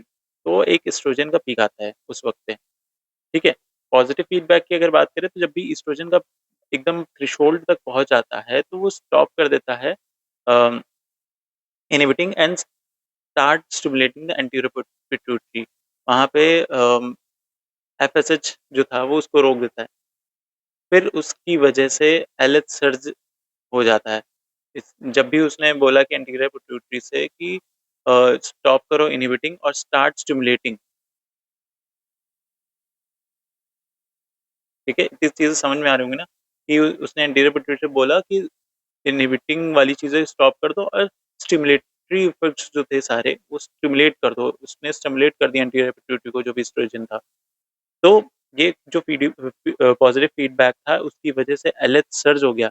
LH luteinizing hormone बहुत ज़्यादा बन गया जो तो फिर ओव्यूलेशन था जो 24 टू 36 आवर बाद होने लगा और एकदम सर्ज पे कब पहुँचेगा? ये 24 से 36 घंटे के बाद और 10 से 12 घंटे के बाद आफ्टर एलएचपी, एलएच जब भी पहुँचेगा उसके 10 से 12 घंटे के बाद होगा, ठीक है? सर्ज के 24 से 36 घंटे बाद और एलएच पीक के 10 से 12 घंटे के बाद। इतना तो आपको समझ में आ गया। देखो ठीक है, अगर नहीं समझ में आया तो एक बार हम लोग लिख लेते हैं, उसके बाद फिर से हम लोग समझेंगे, ठीक है? तो आपको और ज़्यादा ईज़िली समझ में आएगा। क्योंकि थोड़ा-सा जैसे होता है ना कि नॉर्मली बातों-बातों में बोल दो, तो ठीक है, मेरा तो दिमाग शायद उस तरीके से चल रहा है कि हाँ, कौन-कौन सी चीज़ें कैसे-कैसे बोल रहा हूँ।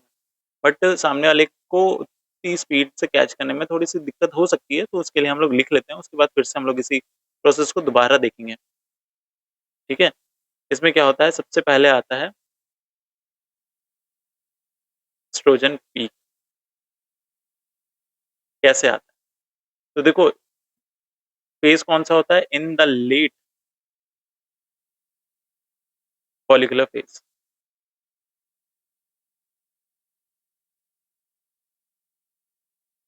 जो भी डोमिनेंट ग्राफियन फॉलिकल होती है,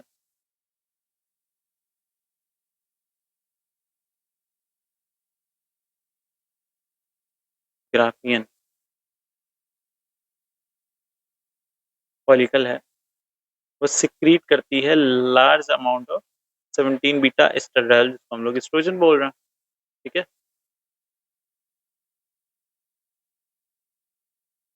high level of 17 beta estradiol. दूसरा है पॉजिटिव फीडबैक।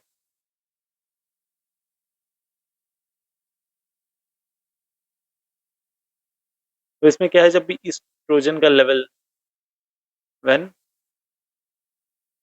एस्ट्राडायोल लेवल जो होता है वो एक थ्रेशोल्ड तक पहुंचता है, रीच थ्रेशोल्ड, तो उससे क्या होता है, इट स्टॉप्स इनहिबिटिंग, मतलब इनहिबिशन जो होता है वो स्टॉप कर देता है और स्टिमुलेशन बढ़ा देता है एंटीरियर पिट्यूटरी का।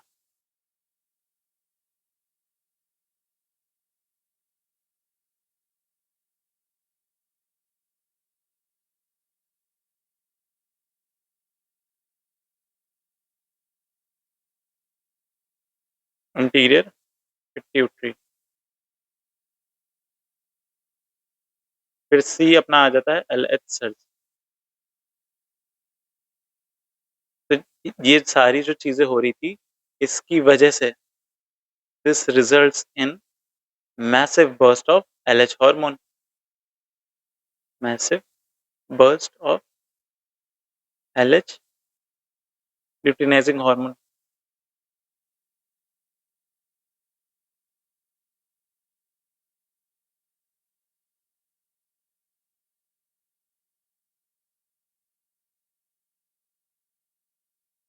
और अब ओव्यूलेशन हो रहा है। Ovulation typically occurs 24 to 36 hours after the start of surgery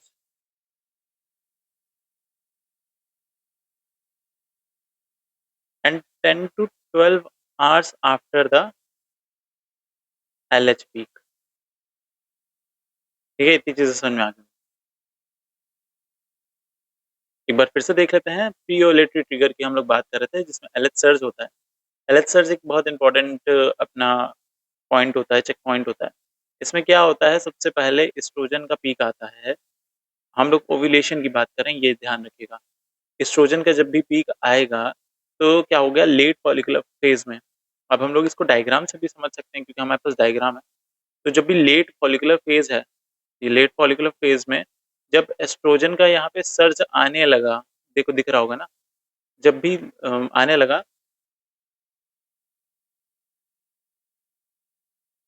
क्यों क्यों आ रहा था, कहाँ से आ रहा था, क्योंकि एक डोमिनेंट ग्राफियन फॉलिकल था, वो सिक्रीट कर रहा था। पॉजिटिव फीडबैक क्या हुआ, एस्ट्रोजन का लेवल जब थ्रेशोल्ड तक पहुंचा, तो उसने एंटीरियर पिट्यूटरी को स्टिमुलेट कर दिया। एक थ्रेशोल्ड तक पहुंचा तो एंटीरियर पिट्यूटरी को उसने स्टिमुलेट कर दिया। अब स्टिमुलेट करने की वजह से यहाँ पे देखो, जब जैसे ही ये स्टिमुलेट हुआ, एक पॉइंट ऐसा आया जब जो ल्यूटिनाइजिंग हार्मोन था नॉर्मल चल रहा था, उसका मतलब एक तरीके से मैसिव रिलीज हो गया, इतना बढ़ गया। और इसी के बढ़ने की वजह से हम कह सकते हैं कि ओव्यूलेशन हो रहा है, ठीक है? मतलब डायरेक्ट नहीं बोल सकते, लेकिन अभी हम लोग और आगे बात करेंगे कि किस तरीके से इंट्राफॉलिकुलर चेंजेस होते हैं। जब एलएच सर्ज होता है, तो फॉलिकल 3 अपने क्रिटिकल स्टेजेस से होके गुजरता है, कि मतलब जो हम लोग देख रहे थे, मेयोसिस 1 कंप्लीट हो रहा था, ठीक है? और भी चीज़ें हो रही थी। तो वो सारी चीज़ें होने के बाद अपना ओव्यूलेशन होता है, ठीक है? रप्चर होता है, एक्सप्लोजन होता है, मतलब एक्सप्लोजन क्या कह सकते हैं कि ओव्यूलेशन होता है। ओव्यूलेशन एक तरीके कोई एक्सप्लोजन नहीं होता है, बट एक अ कह सकते हैं कि slow control Ojing out process होता है, ठीक है? तो वो होता है यहाँ पे, कि यहाँ पे एक पॉइंट आ गया, यहाँ पे फिर नॉर्मली आने लगा, ठीक है? समझ में आ गया कि पहले एस्ट्रोजन बढ़ा, एस्ट्रोजन के एक थ्रेशोल्ड पे पहुँचने पे एलएच सर्ज हो गया, एलएच सर्ज का बहुत एक इम्पोर्टेंट रोल है यहाँ पे, इतना समझ में आ गया होगा। फिर सेकंड है अपना process intrafollicular changes, second इंट्राफॉलिकुलर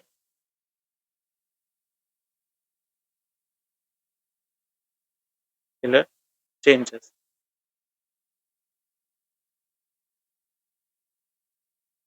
preparing for release.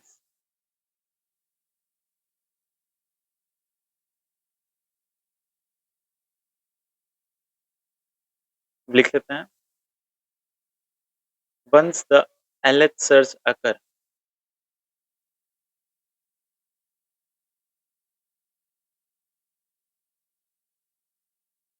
follicle undergoes three critical changes.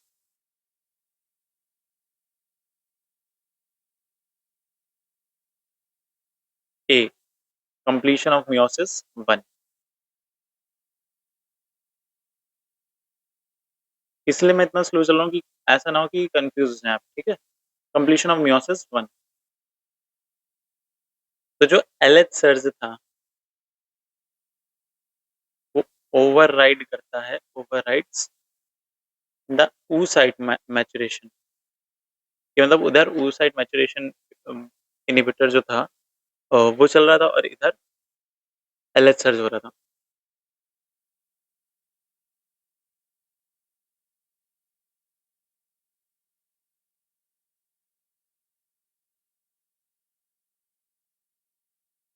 OMI। तो जो प्राइमरी oocyte था उसने अपना पहला meiotic डिवीजन कंप्लीट करा,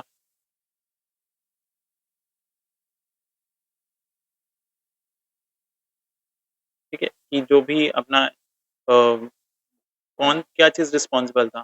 रिस्पॉन्सिबल था ओएमआई की जो प्राइमरी oocyte था वो अरेस्ट हो गया था प्रोफेज़ 1 में, आपको पता होगा।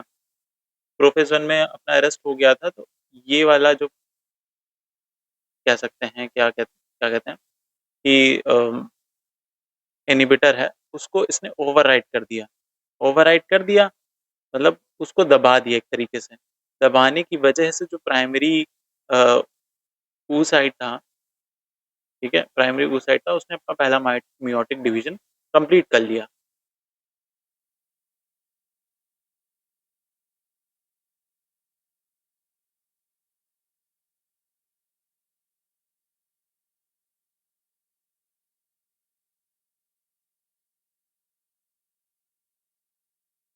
इसकी वजह से क्या हुआ, सेकेंडरी oocyte बन गया और एक फर्स्ट पोलर बॉडी बन गई। A large reducing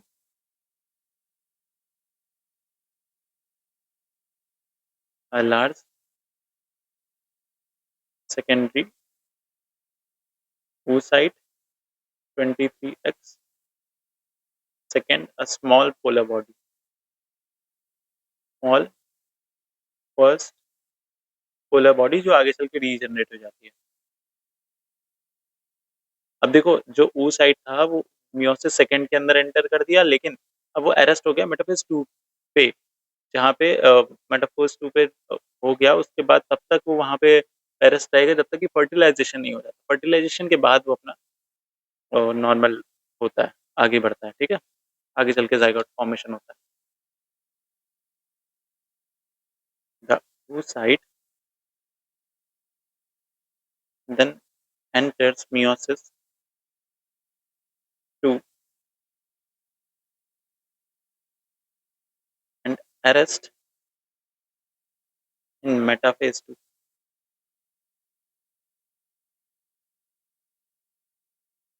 where, where it remains until fertilization. तो ये अपना पहला हो गया कि मेयोसिस उसका कंप्लीशन हो गया, ये पहला अपना क्रूशियल चेंज हो गया। अब दूसरा क्या है, बी है अपना enzymatic digestion of follicular wall. Enzymatic digestion of follicular wall. अब इसमें क्या होगा, देखो एलएच जो सर्ज हुआ था उसकी वजह से जो भी एंजाइम के सिंथेसिस थे, मतलब एंजाइम का जो सिंथेसिस हो रहा था वो और तेजी से होने लगा, और उसकी वजह से जो ओवेरियन टिश्यू था वो फिजिकली वीक होने लगा। ठीक है, क्योंकि ये एंजाइम्स जो थे ये फॉलिकुलर वॉल को डाइजेस्ट करते हैं, और ये स्टिमुलेट तब हुए जब एलएच सर्ज हुआ। LH stimulates the synthesis of enzymes that physically weaken the ovarian tissue.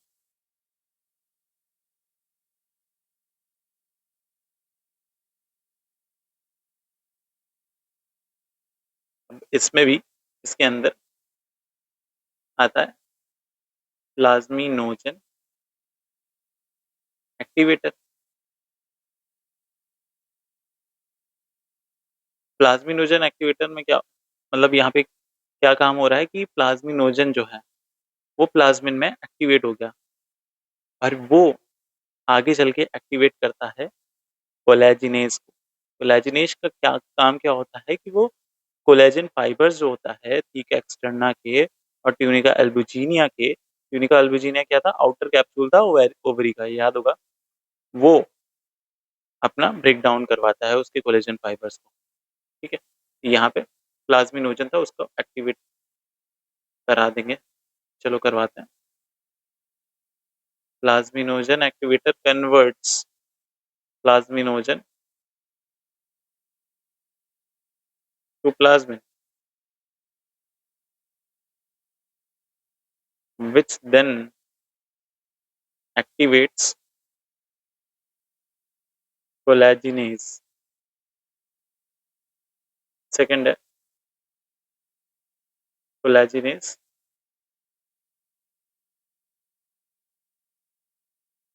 ये ब्रेक डाउन करता है कोलेजन फाइबर को, break down the collagen fibres of theca externa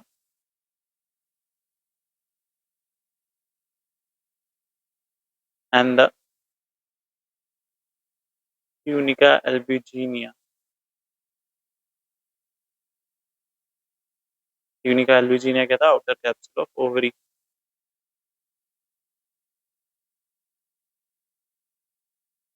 ये हम लोगों ने एनाटॉमी में पढ़ रखा है। देखो ये चीज हो गई। तीसरा क्रूशियल स्टेप कौन सा था, तीसरा क्रूशियल स्टेप है द स्टिग्मा फॉर्मेशन। अब ये क्या है, इसको भी समझते हैं चलो। देखो हो सकता है थोड़ा सा मतलब बोरिंग टाइप का लग रहा हो, बट देखो ऐसा ही चीजें होती हैं, ऐसी चीजें चलती हैं फिजियोलॉजी में, क्योंकि हर चीज का एक प्रोसेस होता है, सारी चीजें हो रही होती हैं। अगर डीप में जाते हैं तो वो थोड़ा सा बोरिंग हो जाता है, बट अभी देखो जैसे ही खत्म होगा एक बार फिर से हम लोग इसको रिवीजन करेंगे। Due to the enzymatic degradation and local oedema. ठीक है, कौन सा एंजाइमेटिक डिग्रेडेशन डिग्रेडेशन होता है, एंजाइमेटिक डिग्रेडेशन होता है फॉलिकुलर वॉल का, और जो भी आसपास का स्वेलिंग हो रखी है एंड लोकल इडीमा। तो जो एक स्मॉल एरिया होता है on the surface of follicle वो थिन हो जाता है, पेल हो जाता है और ट्रांसल्यूसेंट हो जाता है। ठीक है, और इस बल्जिंग पॉइंट को ही हम लोग स्टिग्मा बोलते हैं। तो ये तीसरा स्टेप आता है, ये याद रखिएगा बस। Local oedema, small area on the surface of the follicle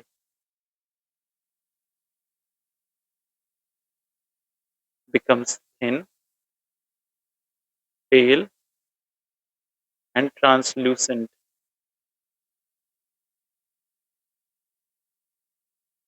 This bulging point is called the stigma. ठीक है, ये वाली चीज़ अब आपको समझ में आ गई होंगी कौन कौन से इंट्राफॉलिकुलर चेंजेस हो रहे थे। इंट्राफॉलिकुलर चेंजेस 3 हो रहे थे। सबसे पहला था मियोसिस 1 का कंप्लीशन, दूसरा था enzymatic degradation of follicular wall और तीसरा अपना स्टिग्मा का फॉर्मेशन हो रहा था। अब अपना तीसरा अपना वो आता है, स्टेप आता है द मैकेनिज्म ऑफ रप्चर।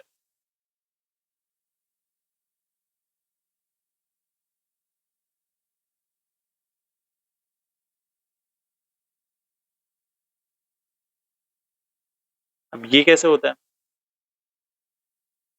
तो जो ओव्यूलेशन होता है वो कोई एक्सप्लोजन नहीं होता है, लेकिन एक तरीके से ऊजिंग आउट होता है। It's not an explosion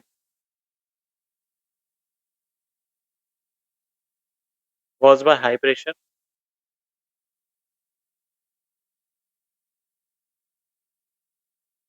It is a slow, controlled oozing of content.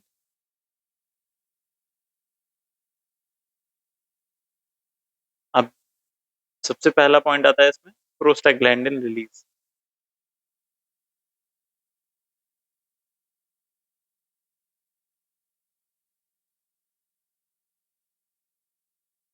Prostaglandin release में क्या हो रहा है कि जब भी एलएच था वो इंक्रीज हो रहा था, तो वो क्या कर रहा था कि local concentration of PGF two alpha and PGE two का इंक्रीज करे दे रहा था। मतलब नॉर्मल प्रोस्टाग्लैंडिन्स को रिलीज कर रहा है, ऐसे समझ लीजिएगा। ठीक है, इसमें बहुत ज्यादा डीप में जाने की जरूरत नहीं, क्योंकि वो भी एक अलग टॉपिक बन जाएगा। फिर एलएच जो है वो इंक्रीज करेगा, इंक्रीजेस लोकल कंसंट्रेशन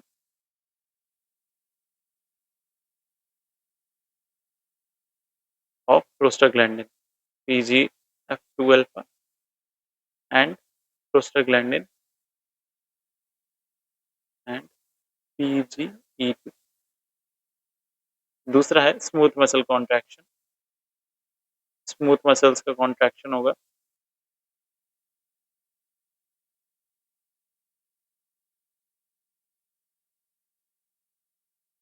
तो ये जो प्रोस्टाग्लैंडिन का कंसंट्रेशन इंक्रीज करा था ना एलएच ने, इनकी वजह से जो स्मूथ मसल्स थे, स्मूथ सेल्स थे, जो स्मूथ मसल सेल्स थे थीका एक्सटर्ना, वो कॉन्ट्रैक्ट करते हैं।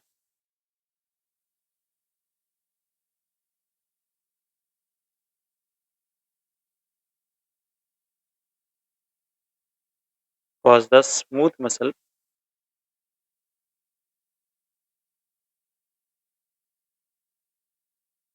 cells theca externa to contract.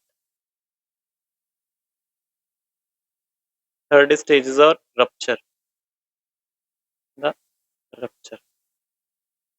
अब रप्चर में क्या होता है कि जो भी स्टिग्मा था वो एक तरीके से रास्ता बनाता है। जब भी एक फॉलिकुलर फ्लूइड होता है, जो फॉलिकुलर फ्लूइड होता है सेकेंडरी oocyte के साथ, secondary oocyte surrounded by corona redia and zona pellucida is extruded into the peritoneal cavity, मतलब पेरिटोनियल कैविटी में एक्सट्रूड हो जाता है।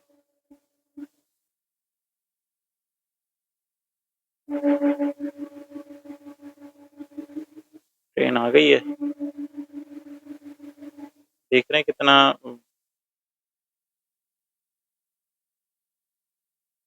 मुश्किल काम है। स्टेशन में बैठ के आप लोग को पढ़ाता हूँ, ट्रेन आती है बगल से। With the secondary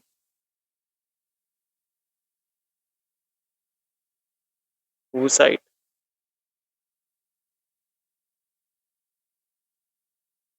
surrounding the corona radiata, zona pellucida। देखो जब भी पूरा हो जाएगा ना तो आपको और अच्छे से तरीके से समझ में आएगा। Extruded into the peritoneal cavity. देखो इसको नॉर्मली भी पढ़ा सकते थे लेकिन थोड़ा सा डीप में जान मतलब मुझे लगा कि ठीक है जा सकते हैं, क्योंकि अलग से टॉपिक लिखा हुआ है आपके एनसीएसएम सिलेबस में, अगर हो सकता है 5 नंबर में 10 नंबर में अगर दे दिया उनका दिमाग खराब हो गया तो कम से कम ऐसा ना हो कि ये ना हो कि मैंने पढ़ा ही नहीं।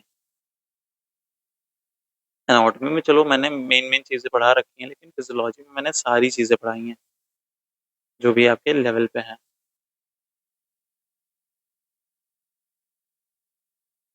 ये वाली जो देखो ये वाले जो प्रोसेस है ना बहुत ज़्यादा कह सकते हैं दिमाग लगाने वाली चीज़ें नहीं है। ठीक है, एक बार बस रीडिंग मान लीजिएगा बस। तो देखो सिलियाई जो सिलेरी पिकअप होता है, जो फिम्ब्रे होता है फेलोपियन ट्यूब में, वो अपना ओवरी को कैच करता है और अपने एम्पुला के थ्रू तरफ भेजता है। क्यों भेजता है? क्योंकि वहीं पे अपना फर्टिलाइजेशन होता है। तो इसका काम वही होता है, सिलियरी पिकअप या फिर फिम्ब्राई पिकअप भी बोलते हैं sir. The fimbriae of the fallopian tube.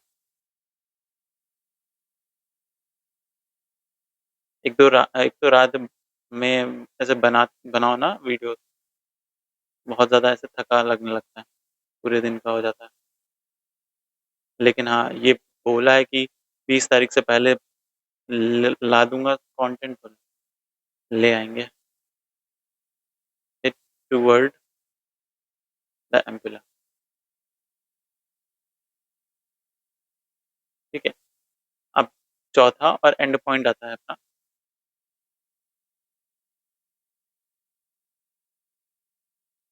And point है luteinisation.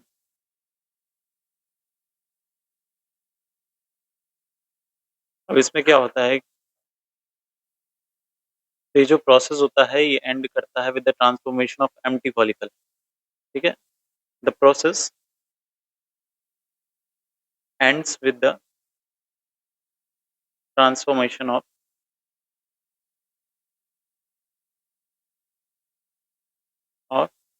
The empty follicle.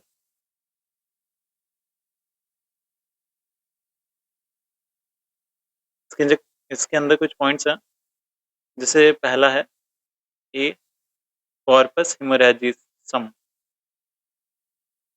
Corpus हिमोरेजिकम।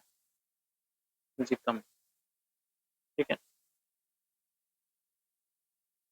तो देखो जब भी रप्चर होता है तो इमीडिएटली आफ्टर द रप्चर जो फॉलिकल होता है वो कोलैप्स हो जाता है और उसके अंदर ब्लड भर जाता है, तो उसको हम लोग कॉर्पस हिमोरेजिकम बोलते हैं।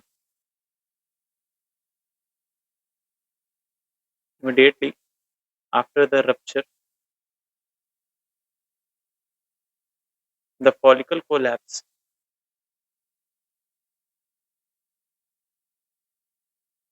And fills with blood. Fills with blood. ठीक है, सेकेंड इज बीज ल्यूटिनाइजेशन।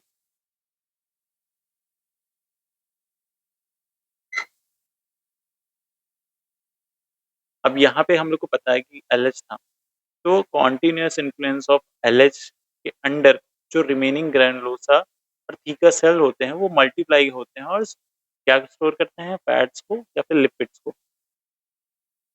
जिसको हम लोग ल्यूटिन पिगमेंट बोलते हैं। Under the continued influence of LH, the remaining granulosa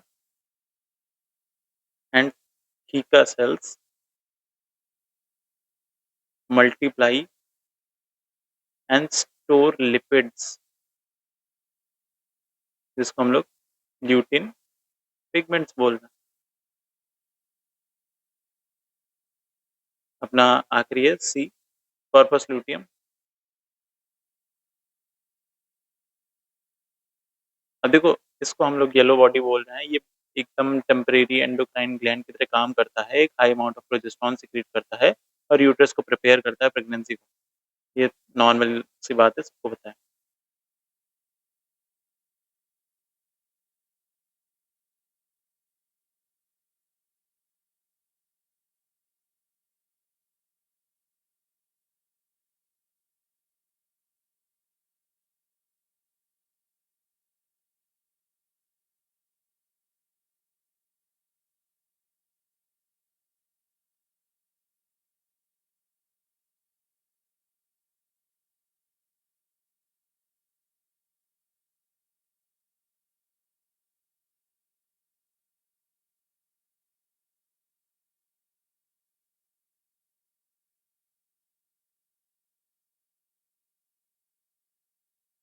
ठीक है, तो इतनी ही चीज़ें आपके ओव्यूलेशन में थी। एक बार फिर से शुरुआत से चीज़ें एक बार देख लेते हैं कि कौन-सी चीज़ें हम लोगों ने अभी तक पढ़ी ओव्यूलेशन में। तो ठीक है, एकदम दिमाग खोल लीजिए। ओव्यूलेशन की बात कर रहे थे हम लोग, तो ओव्यूलेशन में सबसे पहले प्री ओव्यूलेटरी ट्रिगर था। किस तरीके से ट्रिगर होता है? इसमें एलएच सर्ज आता है। इसमें एस्ट्रोजन की जो पीक थी, वो आती है। यहाँ पे देख रहे होंगे कि एस्ट्रोजन की पीक आने लगती है, फिर एक थ्रेशोल्ड के वैल्यू तक पहुँच कर एलएच का सर्ज आता है। यही यहाँ पे यही लिखा हुआ है कि जब एस्ट्रोजन का लेवल थ्रेशोल्ड तक पहुँचता है, तो फिर वो एंटीरियर पिट्यूटरी को स्टिमुलेट करता है। उसकी वजह से एलएच जो होता है, वो ज़्यादा एक मैसिव अमाउंट में सीक्रेट होता है। फिर सेकंड है इंट्राफॉलिकुलर चेंजेस या फिर प्रिपरेशन टू रिलीज। जब भी एलएच सर्ज होता है, जो follicle undergoes three crucial changes. पहला तो उसमें मियोसिस वन जो होती है वो कंप्लीट हो जाती है। फिर उसका जो वो होता है फॉलिकुलर वॉल होता है, उसका एंजाइमेटिक डाइजेशन होता है। और तीसरा है उसमें स्टिग्मा फॉर्मेशन होता है। इन सब चीज़ों के बारे में हम लोगों ने पढ़ा। और फिर थर्ड अपना आता है मैकेनिज्म ऑफ रप्चर, की किस तरीके से रप्चर होता है। ये नॉर्मल ऊजिंग आउट की तरह इसका प्रोसेस होता है। इसमें प्रोस्टाग्लैंडिन्स रिलीज होते हैं। प्रोस्टाग्लैंडिन रिलीज होने से स्मूथ मसल को कॉन्ट्रैक्शन होता है और फिर आगे चल के उस रप्चर हो जाता है। रप्चर होने के बाद जो oocytes होते हैं, जो ओवम होते हैं, वो फिम्ब्राई द्वारा कैच करे जाते हैं और आगे जाके एम्पुला में भेजे जाते हैं। फिर एक एंड पॉइंट आता है, जो भी जो फॉलिकल्स थे जो रप्चर हुए थे, वो कोलैप्स होते हैं और ब्लड से भर जाते हैं। ठीक है, immediately after the rupture the follicle collapses and fills with the blood. फिर ल्यूटिनाइजेशन होता है कि under the continuous influence of LH, जो भी रिमेनिंग ग्रैनुलोसा और थीका सेल्स होते हैं, वो मल्टीप्लाई करते हैं और स्टोर करते हैं लिपिड को, जिसको हम लोग ल्यूटिन पिगमेंट्स बोल रहे थे। और थर्ड अपना जो कॉर्पस ल्यूटियम था, येलो बॉडी था, वो एंडोमेट्रियल, वो एंडोक्राइन ऑर्गन की तरह काम करता है। एक टेम्परेरी और प्रोजेस्टेरॉन को सिक्रीट करता है, ताकि जो यूट्रस है वो प्रेगनेंसी के लिए प्रिपेयर हो पाए। आई होप ये वाली चीज़ें अब समझ में आ रही होंगी, अब आपको आ गई होंगी। ठीक है? और यहाँ पे आप डायग्राम से भी चीज़ें देख सकते हैं, किस तरीके से क्या होता है। Now let's go to our last topic, जो कि है स्पर्मेटोजेनेसिस। ठीक है? स्पर्मेटोजेनेसिस हम लोग पढ़ के चैप्टर को एक पूर्ण विराम देंगे। तो क्योंकि ये फिजियोलॉजी है, तो इसमें हम लोग एनाटॉमी की बात नहीं करेंगे। आप मैं इतना सोच के चल रहा हूँ कि आपको एक एनाटॉमी की नॉलेज होगी। और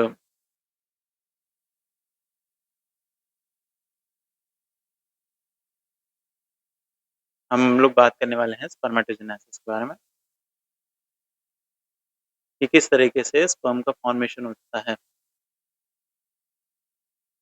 जेनेसिस। ठीक है? इसमें क्या होता है, जो भी स्पर्मेटोगोनिया होता है, वो ट्रांसफॉर्म करता है एक मैच्योर स्पर्मेटोजोआ में। और ये प्रोसेस कहाँ होती है? सेमिनिफरस ट्यूब्यूल में होती है ऑफ द टेस्टिस। और अप्रॉक्सिमेटली 74 डेज लगते हैं स्पर्मेटोजेनेसिस होने में। ठीक है? लगातार हो रहा होता है ये। लिख लेते हैं। Spermatogenesis, genesis is the sequence of events by which spermatogonia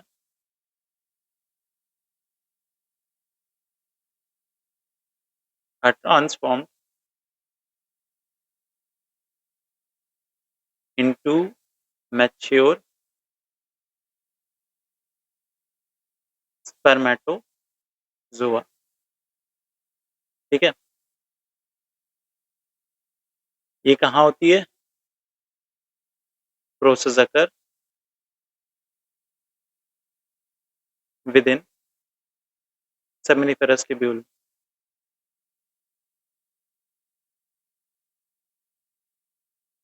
of the testis, takes approx 74 days। ठीक है, प्यूबर्टी में बिगन होता है, begins and puberty due to the influence of GnRH। GnRH अभी हम लोगों ने पहले देखा था।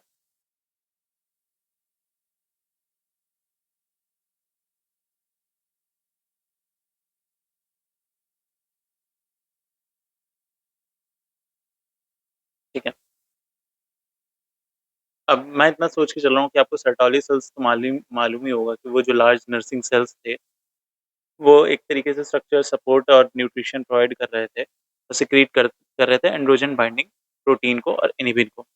और ठीक है, उसमें ब्लड टेस्टिस बैरियर एक होता है जो कि फॉर्म कैसे होता है, टाइट जंक्शन जो होते हैं वो फॉर्म करते हैं बिटवीन द सर्टोली सेल और प्रिवेंट करता है इम्यून सिस्टम को, ताकि अटैक ना करें अपने जो हैप्लॉइड जर्म सेल हैं उनको। अब हैप्लॉइड जर्म सेल हैं वो बॉडी ऐसे भी सोच सकती है कि यार ये बाहर से आए हुए हैं, ये हमारी बॉडी का पार्ट नहीं, तो उस तरीके से ब्लड टेस्टिस बैरियर होता है जिसमें ब्लड उसमें मिक्स नहीं होता है। फिर स्टेजेस की अब बात करते हैं, ये अपना मेन प्रोसेस आता है कि इसमें 3 डिस्टिंक्ट फेजेस होते हैं। पहला फेज होता है स्टेजेस। पहला स्पर्मेटोसाइटोजेनेसिस। ठीक है, इसमें माइटोसिस होता है। अब इसमें क्या होता है, जो स्टेम सेल होते हैं अपने, जिसको हम लोग स्पर्मेटोगोनिया बोल रहे थे, वो अपने बेसमेंट मेम्ब्रेन पे होते हैं। 46XY इसकी प्लॉइडी होती है, ठीक है, 2N होता है। वो माइटोसिस होता है उनमें, ठीक है, माइटोसिस होता है, प्लॉइडी सेम रहती है। और जो स्पर्मेटोगोनिया टाइप ए होते हैं, कुछ डिफरेंशिएट हो जाते हैं टाइप बी स्पर्मेटोगोनिया में। तो जो टाइप बी स्पर्मेटोगोनिया होते हैं वो ग्रो करते हैं और माइग्रेट करते हैं towards the centre of the tubule, ताकि वो प्राइमरी स्पर्मेटोसाइट बन पाए।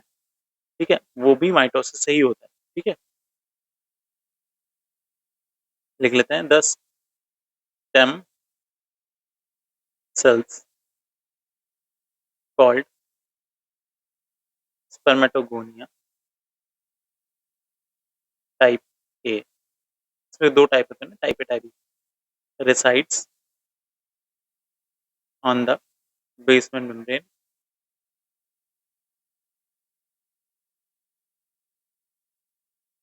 46XY। तो पहला, they undergo mitosis to maintain the germ cell pool। Second, कुछ जो होते हैं some differentiate into type B spermatogonia।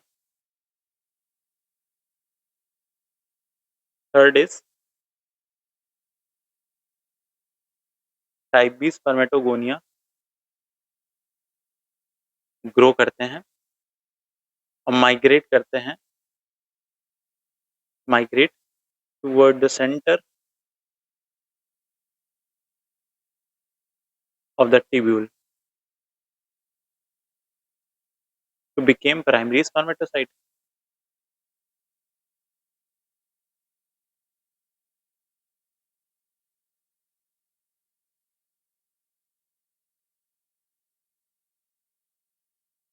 ठीक है, 46XY। सेकंड स्टेप आता है अपना मियोसिस।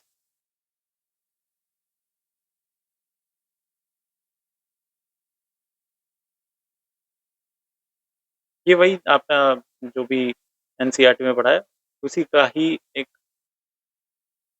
अलग तरीके से हम लोग फॉर्म देख रहे हैं। कॉन्सेप्ट तो सेम ही रहता है हर जगह। This is where chromosome number is half. इसमें सबसे पहले मियोसिस 1 होता है। तो जो प्राइमरी स्पर्मेटोसाइट है,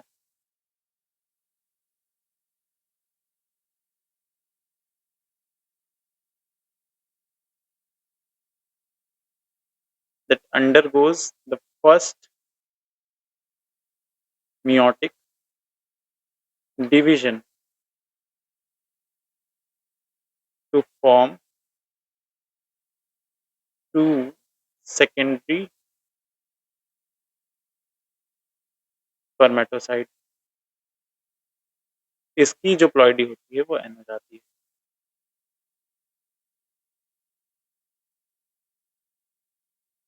ठीक है, अप्रॉक्स 22 डेज का होता है स्टेज।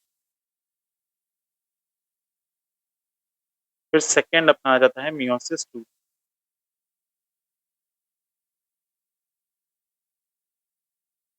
अब जो ईच सेकेंडरी स्पर्मेटोसाइट बने हैं, सेकेंडरी स्पर्मेटोसाइट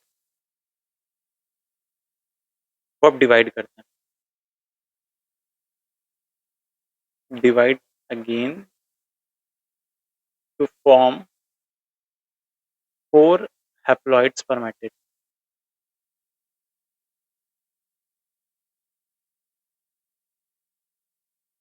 ठीक है, इतना हम लोगों को पता चल गया, स्पर्मेटिड बन गया। अब स्पर्मियोजेनेसिस होता है कि किस तरीके से ट्रांसफॉर्मेशन होता है, की बात करते हैं। ये सी होता है स्पर्मियोजेनेसिस।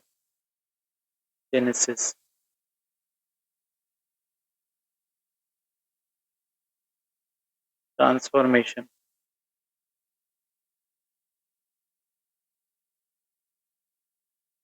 ये प्योरली मॉर्फोलॉजिकल चेंज होता है, मतलब स्ट्रक्चरल चेंज होता है। कैसे लिख सकते हैं, प्योरली मॉर्फोलॉजिकल चेंज वेयर एक गोल सा नॉन मोटाइल जो चल नहीं पाता, ऐसे स्पर्मेटिड को हम लोग ट्रांसफॉर्म करते हैं एक मोटाइल स्पर्मेटोजोन में।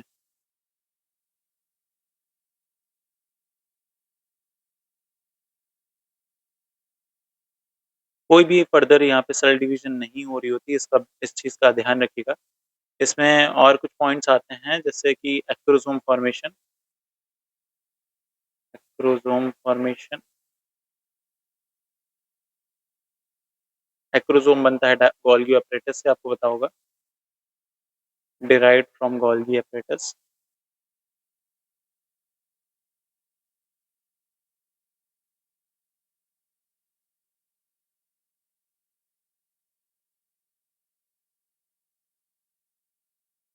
Contain enzyme. कौन सा एंजाइम? यालुरोनिडेज। यालुरोनिडेज।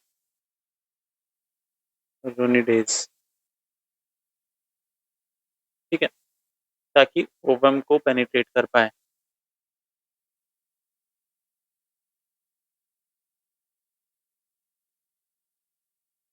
दूसरा है condensation. Condensation of nucleus.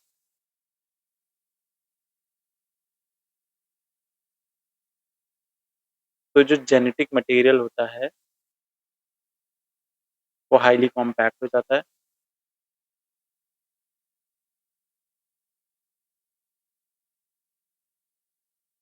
Highly compact हो जाता है, टेल का फॉर्मेशन होता है।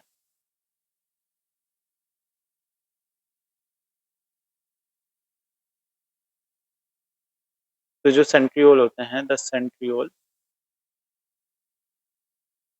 moves to the base of nucleus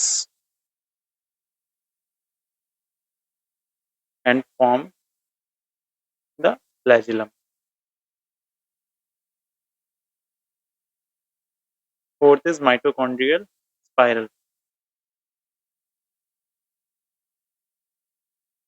आपने देखा होगा ना, स्पर्म जो होता है ऐसे ऐसे ऐसे ऐसे गोल गोल गोल गोल ऐसे टेल को करके चलता है। तो जो माइटोकॉन्ड्रिया होती है, यहाँ पे जो माइटोकॉन्ड्रिया है, ये माइटोकॉन्ड्रिया का जो स्पाइरली अरेंजमेंट है उसके बारे में बात कर रहे हैं, जो कि एटीपी प्रोवाइड करता है। Mitochondria arrange themselves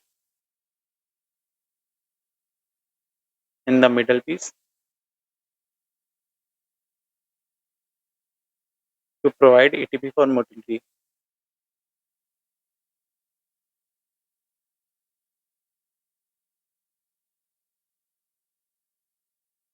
So, fifth is cytoplasmic reduction.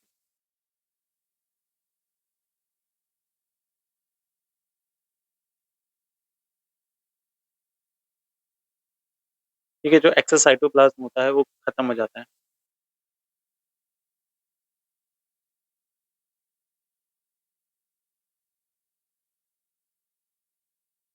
And phagocytosis by Sertoli. ठीक है, फिर उसके बाद ये तो हो गया हमारे जो स्पर्मेटोजोआ, मतलब स्पर्मेटिड से स्पर्मेटोजून किस तरीके से बन रहा था, स्पर्म्स किस तरीके से बन रहे थे, उसकी पूरा प्रोसेस हो गया। तो हम लोग बोल रहे हैं स्पर्मेटोजेनेसिस। ठीक है, अब ये हार्मोनल रेगुलेशन की अगर इसकी बात करें तो कैसे होता है?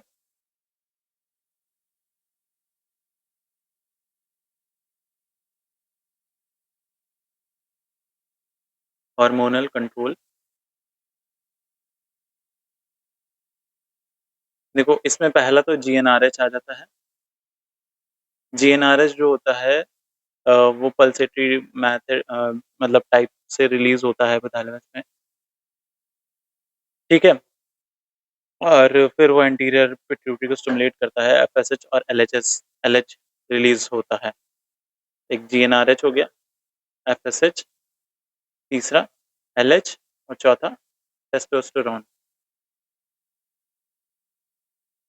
जो एफएसएच होता है वो सर्टोली सेल पे एक्ट करता है ताकि स्टिमुलेट कर पाए द प्रोडक्शन ऑफ एबीपी, जिससे जो लोकल टेस्टोस्टेरोन था उसका लेवल हाई हो। ठीक है, और वो प्रोसेस को इनिशिएट करता है। और जो एलएच होता है वो लेडिक सेल पे एक्ट करता है, जिसको हम लोग इंटरस्टिशियल सेल बोल रहे थे, ताकि सिक्रीशन ऑफ टेस्टोस्टेरोन को बढ़ा पाए।